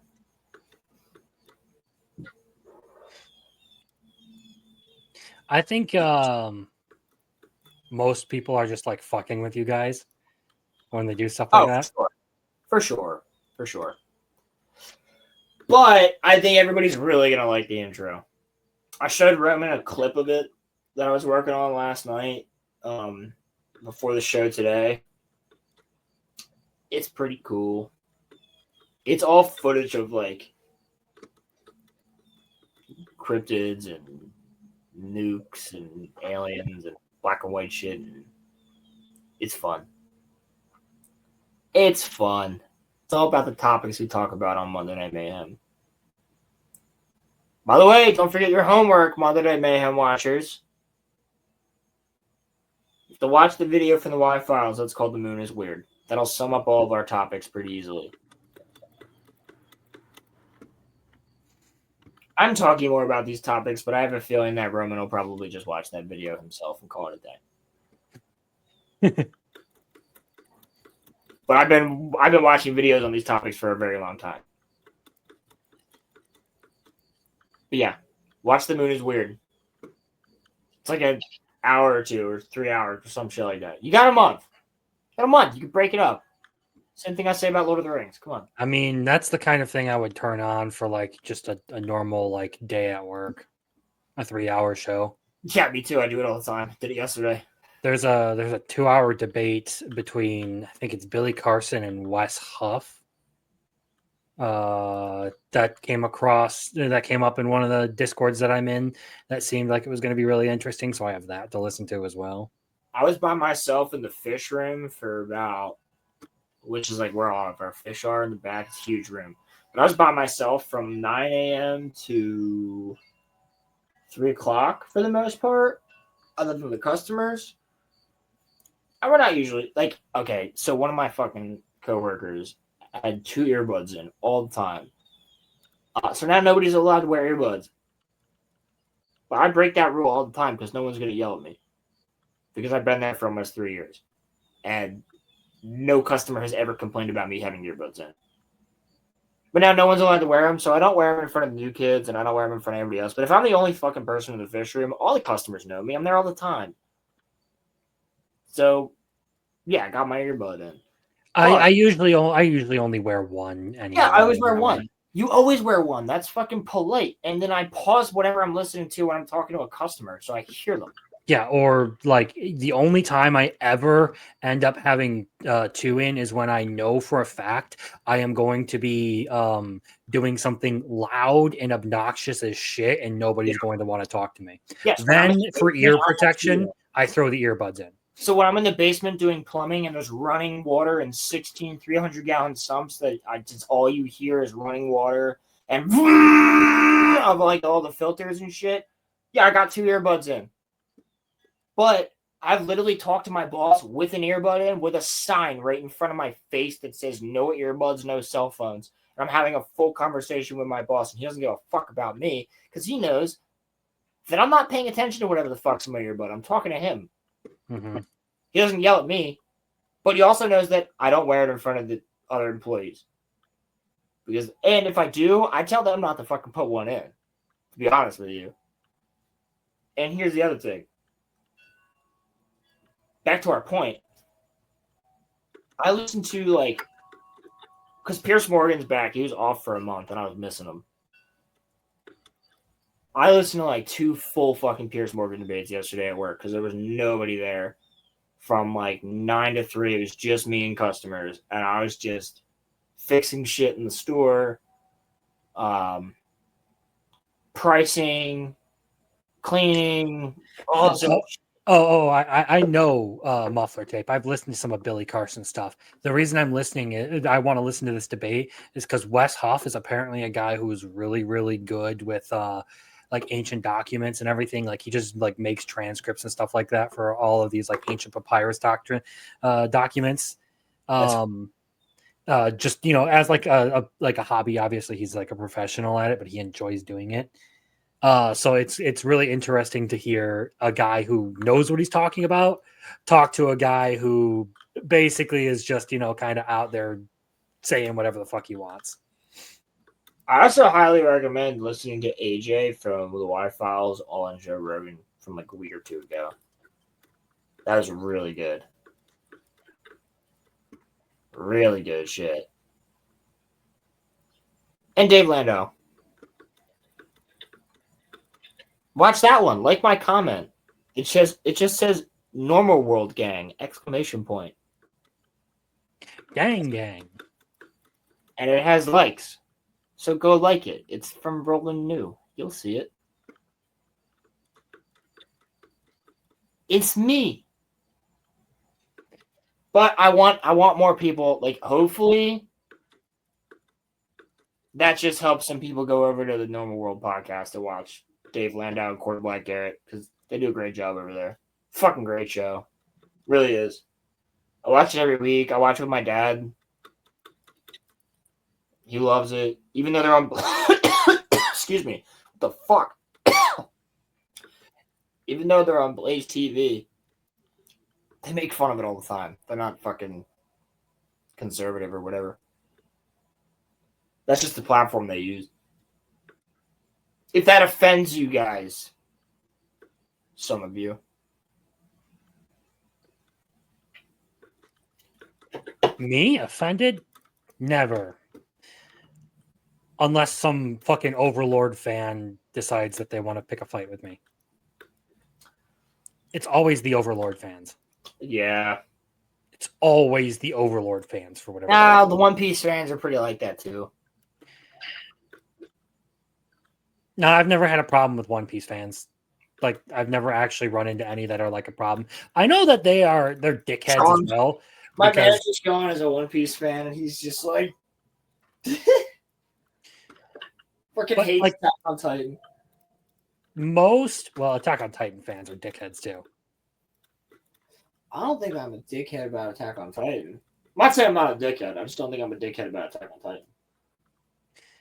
Oh no, I'm just saying, like, when it comes to fandoms, like the ones with like that usually have like the worst segments in their fan base are 90% of the time shonens. Yeah, that's true. Boruto fans fucking suck. Like,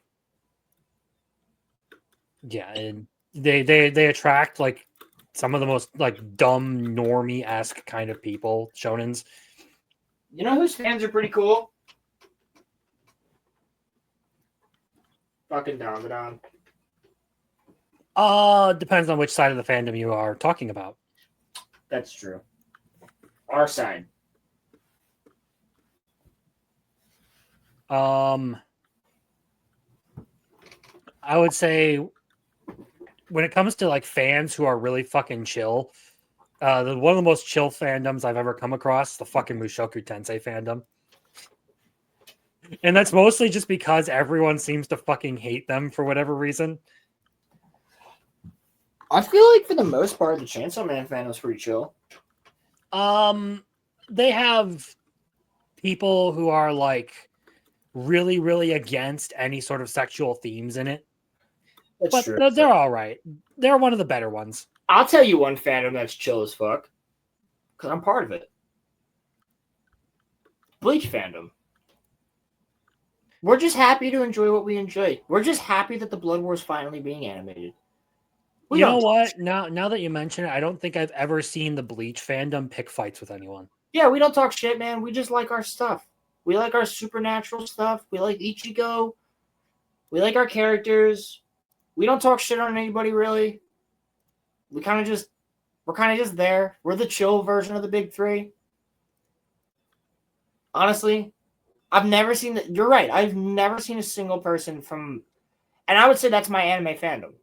I've never seen anybody from my fandom actually, like for you, I'd say yours is like probably ReZero, right? Like that's your favorite. Oh yeah, but they're always the ones picking fucking fights with people. No, but you can admit that. Like for me, like I've never seen anybody from my fandom actually like go and start like my Star Wars fandom. Actually, fuck yeah, like everybody in Star Wars fandom, yeah, that's completely different. But when it comes to like, you know, Bleach, we're pretty chill. We're just happy that we're finally getting the Blood War animated. And that's why when people talk shit on us, we're like, yo, what the fuck?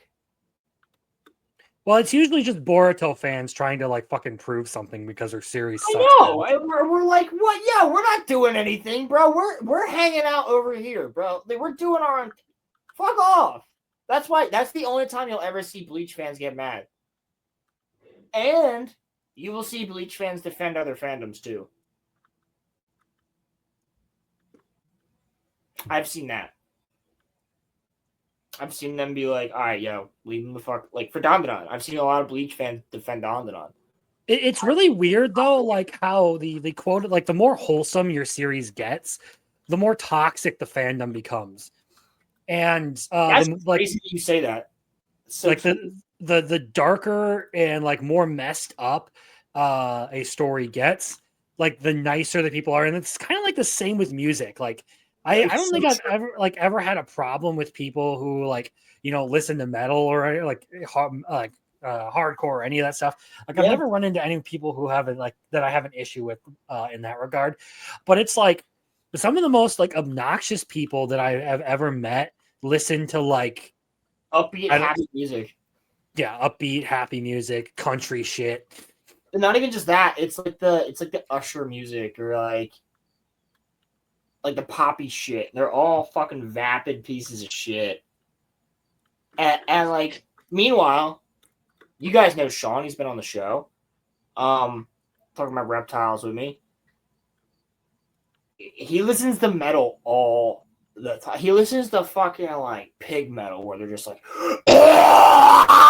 like yeah, he gives that kind of a vibe. Chill ass dude though. Yeah. No, the joke is that it is angry. Sean can fuck you up if he wants to, that's for sure. But like he's the joke is that it is angry music for happy people. Yeah. Yeah. I love fucking angry music. Great. But no, like I don't see anyone in like the Berserk fandom causing problems for people. Nope. I think like one of the big exceptions for this is I can't say the free ring community because Attack on Titan's an exception.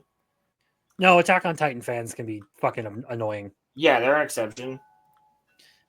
I don't really think that one's wholesome though.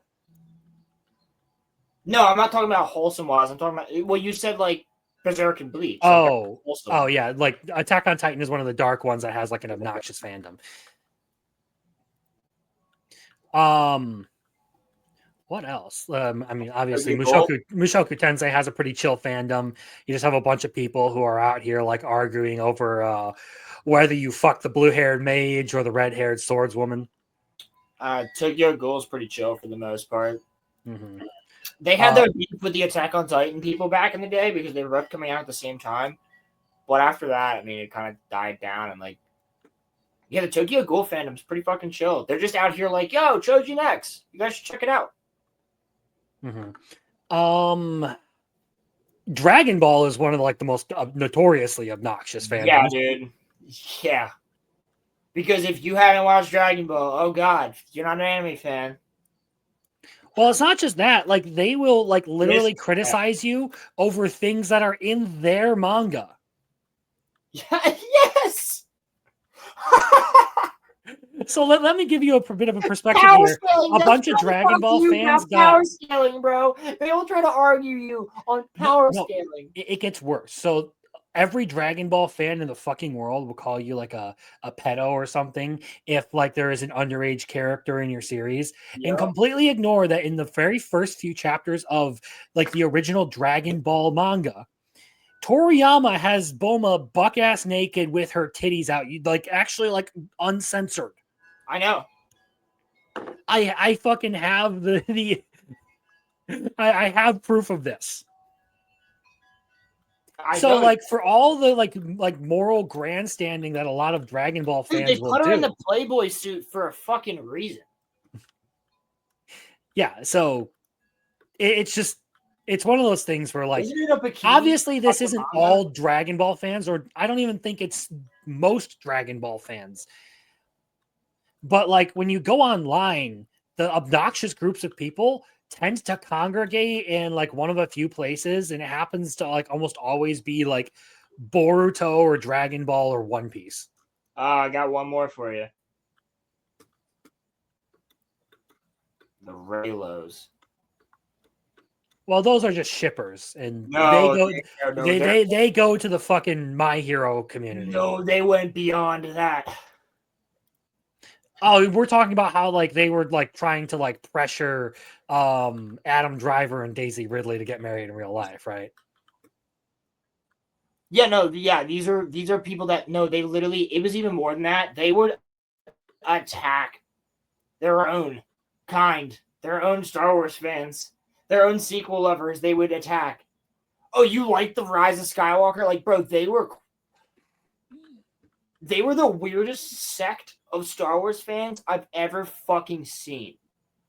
Because they agreed with the OT and prequel fans that we hated the sequel trilogy, but they hated the sequel trilogy because Kylo Ren dies and doesn't end up with Rey. They loved everything else about it, but hated the ending. We hated everything else. And then they attacked their own sequel fans who liked the ending. They're nuts. They're still out there. They exist. I'm talking to you, Raylos. You guys are weird. They're really fucking weird. You want to talk about some weird fucking fandoms? That is another one. The Last Airbender has a really fucking nutty fandom. Zutara is the original Raylo. The Zutara people are fucking nuts. Yeah, I tend to stay away from them. There was a period of time where like when I would like talk to Daimyo a ton, and we kind of went down a rabbit hole at one point where we discovered a lot of really fucking weird shit about that fandom. For a second, I thought you were going to tell me that he was a Zutara person. No, one of his favorite things is to just like go make fun of like shippers or anything. So again, like if someone comes into your chat and immediately starts talking about shipping, you can probably assume that it is Daimyo trolling you. Word.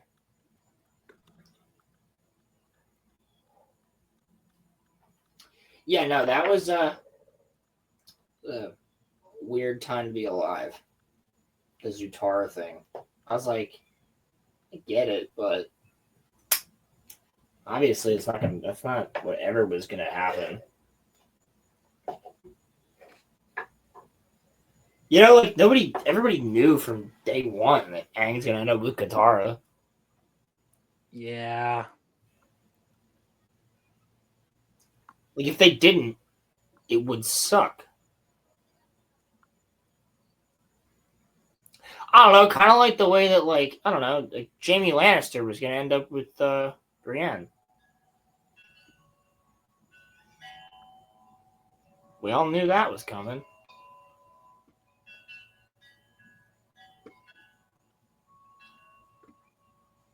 Woohoo! Fucking Game of Thrones. Fucking Game of Thrones, mate. Dude. You fucking Game of Thrones, mate. Oh, it's crazy, dude. I walked into the back room at work the other day, and like 3 of my coworkers were back there. Sean, Casey, who's been in chat before, and 2 of my other coworkers. I walked back there, grabbed something, because they were all doing something. Like each one was doing a different task, whatever. And I walked back there and I went, Peaky fucking blinders. And literally everybody just burst into like British accents. It just all said some shit. Like, and we all just turned British for like 2 minutes, dude. I was like, what the fuck was that, dude? I was cracking up. I was like, this is fucking hilarious. Everybody started laughing too. I was like, what are we doing? What are we doing with our life? One girl's like, I'm grabbing me fucking crickets, mate. Fuck off. Like, I was like, what are we doing? Why are we doing this to ourselves? What is the point? Yeah, like, dude, literally, just because I said one thing, and then Sean said something, and then Casey said something, and then the other 2 just said something, and then we all just started responding and just started saying British shit. I was like, it's fucking Tuesday, fucking isn't it? It's fucking Tuesday, isn't it? Tuesday. Close the fucking window. It's fucking hot outside, don't you fucking know? You fucking what, mate? And then somehow I switched into Australian, and I was like, I'm going to fucking Bendigo to get me fucking cube, Morty, fuck! Go to the fucking bush dimension! The bush dimension? Fucking crocodiles, Morty! Fucking aboriginals and shit. Morty! The fucking kangaroos. Morty, I'm gonna touch you, boy. Have you never seen that? I don't want to see it. You've never, dude. This guy actually got hired by Adult Swim because he made a Rick and Morty. It's called Bush Adventures, and it's one episode, and it's a guy from Australia who animated a Rick and Morty episode in like really crude animation, but they're from Australia. And Rick goes, I'm mortified me fucking portal gun, Morty. I made it a real fucking gun. I'm gonna fucking shoot you, Morty. I'm really gonna fucking do it. And then I'm gonna fucking shoot myself. It's crazy. He's like, Rick, what the fuck are you talking about? He goes, oh, I'm just kidding. We need some fucking petrol. And he pulls over and fucking get gas, bro. Morty's like, I gotta piss. I gotta take a pee. All right, we'll pull over, Morty. Here, I'll walk you into the bush dimension. And they just walk into the bushes. It's so good. He got hired by Adult Swim. You can find it on their website.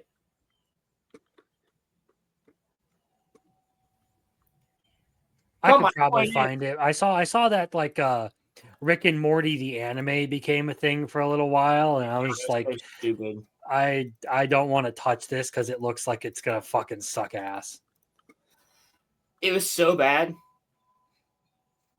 They should have done it in Samurai. They should have just had Tartakovsky do it. Then it would have been good. I honestly stopped caring about Rick and Morty after like season 2. I watched the first couple episodes of this season, and I think they're all sitting in my DVR. But I don't know if I have access to my DVR on this TV up here.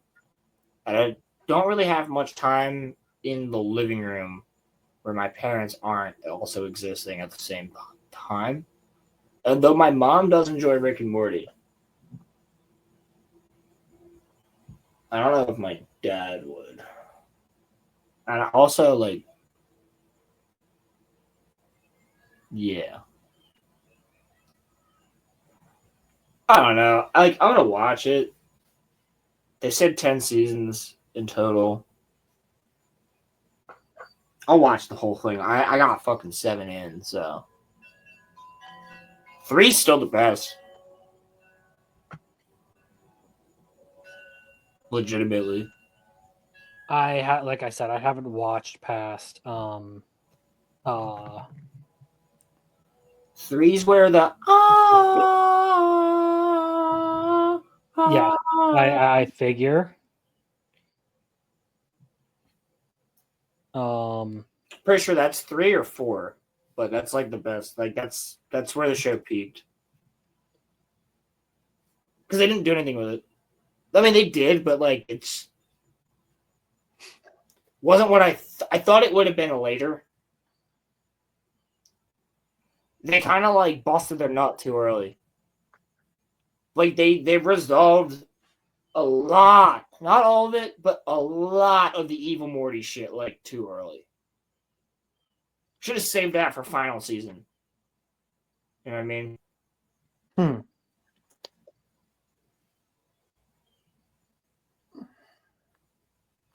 I don't know. Like I said, I couldn't care about it past season 2. It was one of those things where like I have specific tastes, things that I do enjoy seeing in like any show, and it just didn't fit that. Muffler, I think you mean off. You really turned me on to the series.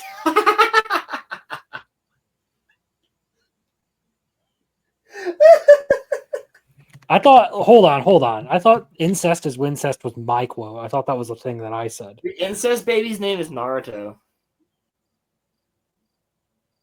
What? I'm dead serious. His name is Naruto. That episode was fucking funny, though.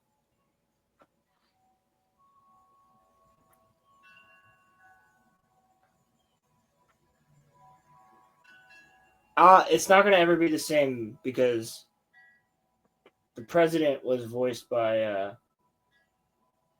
wasn't it fucking what's his name? Or no, it's the other guy who voices the Arbiter, right? Am I wrong? I don't want to hear about anything to do with a fucking incest baby, okay? Interdimensional Cable is fucking great. 1 and 2. Yeah, Keith David. It's the Arbiter.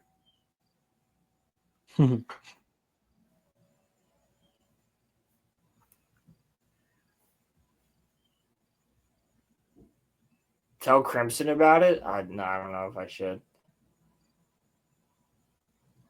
Oh dear God, this is no. I need to no. Dear friend, No, my dear friend. This has nothing to do with anything we were talking about.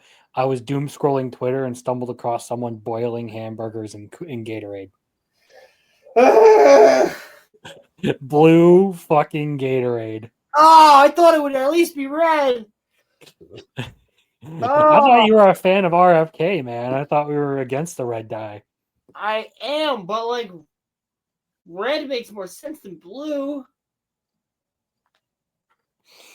Bruh, like Ugh. there are some things that are wrong with the fucking country, but sometimes I feel like Americans genuinely do need to be kept away from the kitchen because some of the things that come out of this country are just cursed. I hope no one ate that.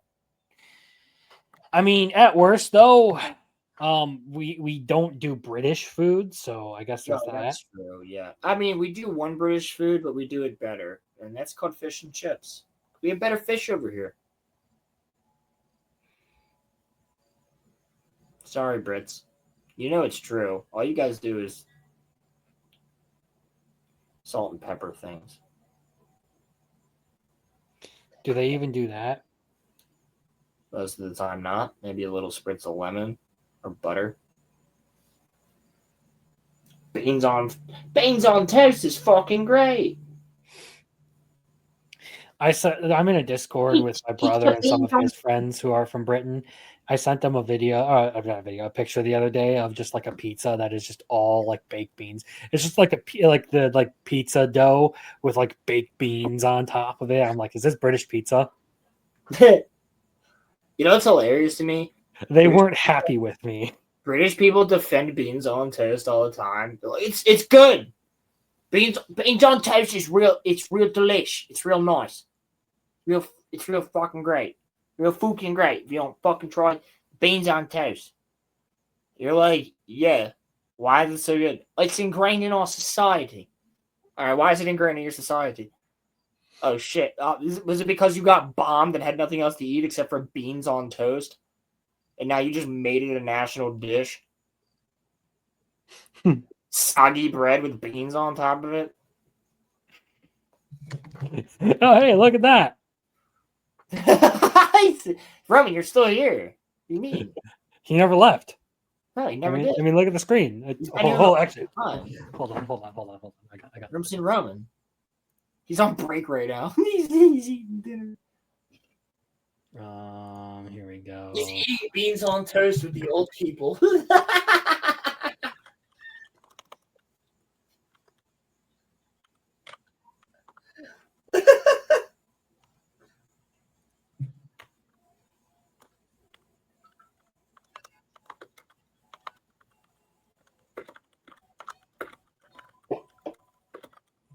There we go.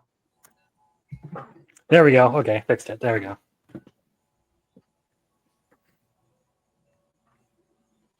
Anti-Roman. I actually like women, not men. Very incisive, anti-Roman. Thank you. He said, I'm on break and I see this shit. I am now the opposite of Roman.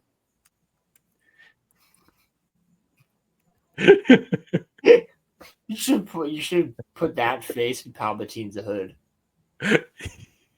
Someone already fucking took the mic and replaced it with a fucking dildo.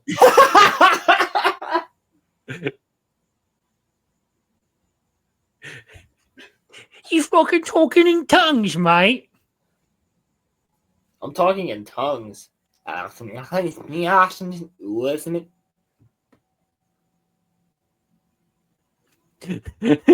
What the fuck, bro? What the fuck, Bruv? mate? What the fuck, bruv? What the fuck, mate? You fucking what, bruv? You fucking what, mate? You fucking bloody hell, Harry. Oh, A dildo, mate. A fucking dildo. have you not seen that one? Did that Have not you get not sent seen to a you? fucking dildo in me mitt?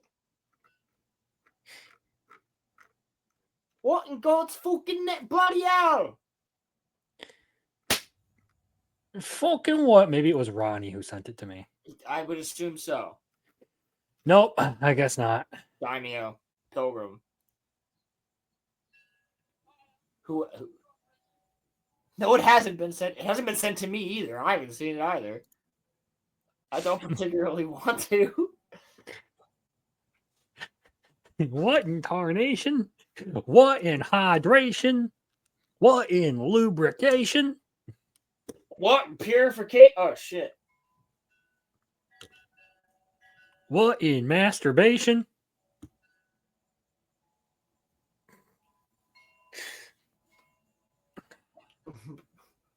I guess since I'm anti-Roman, I guess I can go off on the topics that we're all very, very passionate about. If you're anti-Roman, you can go back to loving goth girls.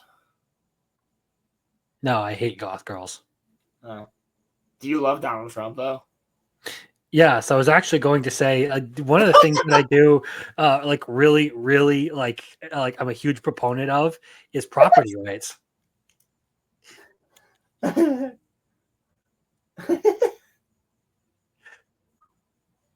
Who gives a shit about poor people, you know? I wonder how anti-Roman feels about socialism. Yeah, socialism's for fucking lazy for fucking lazy people. Fucking commie. I ain't no fucking commie. Liberty Prime says. Liberty Prime says it is okay to vaporize communists. Liberty Prime says better dead than red. Also, my favorite villain is Condiment King. Oh my god, what the fuck is that from? Boruto is actually like a really good series. Like, don't let anyone tell you that it's not.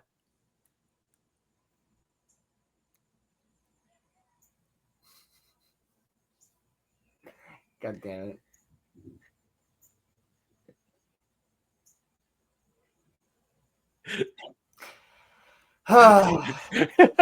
All right. Tristan, I'm ending you.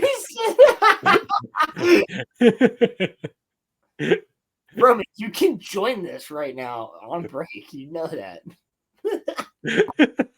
You can actually join back, buddy. Do I have another one of him somewhere? I think I have him.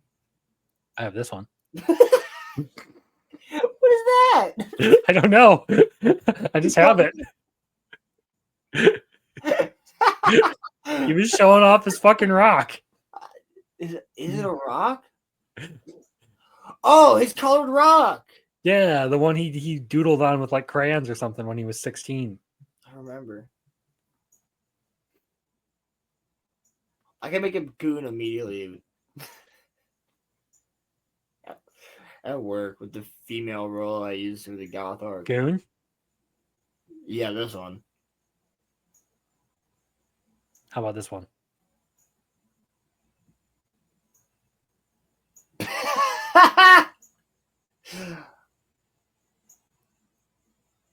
I wonder how fast does it let me change? Does it keep changing over and over again? It changes fast as fuck. Sasha! Yeah, it changes fast now.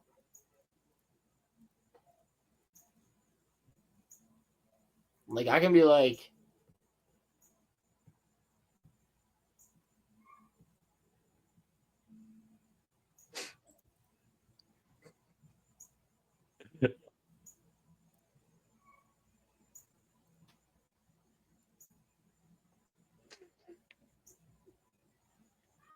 All right, I think I need to be done. There we go. See, I can change them all. I think I need to just stop, man. I am fucking cooked. I'm cooked, chat. I am cooked. Cook chat, I'm cook chat. Chat. Did you see this, chat? Did you see this? What is going on, chat? I don't understand, chat. Take your eyes. Give me your eyes, chat. Give me your eyes. I'm done with your chat. Get out of my treasure bot. Trying to get in there, chat. You've got to be careful, chat. Be careful, chat. Condensation. What the fuck even is that? Fuck even Oh, what does that mean? I don't understand how some people get popular. Like, I genuinely don't. We're not, but he is. I guess we have to be more retarded. I don't think that's possible. I don't think we're doing it right. You're not retarded in the right way. I was gonna say, Chris, the problem is we're not actually retarded. That's the fucking problem. And we're also actually not shitty human beings. Apparently that's what works too. Yeah, I guess. All right, guys. Well, Or you could be a woman. Yeah, that helps. I mean, you could probably get popular if you decided to, just like be a VTuber or some shit. Yeah, I mean, if you have titties, there you go. Titties? Genryusai Yamamoto. I'll just go with this one. Yuaba! We will wrap it up like this, Yeah, there we go. The old school Crimson logo. What do you mean fucking old school? If we want to go old school Crimson logo, it would be something more like this. Or let me see, like this. That's actually true, yeah. Or this. No, you or this. That one for fictionology. Yeah. Even I. Roman's gonna see it tomorrow. He will understand eventually. You'll understand that picture tomorrow.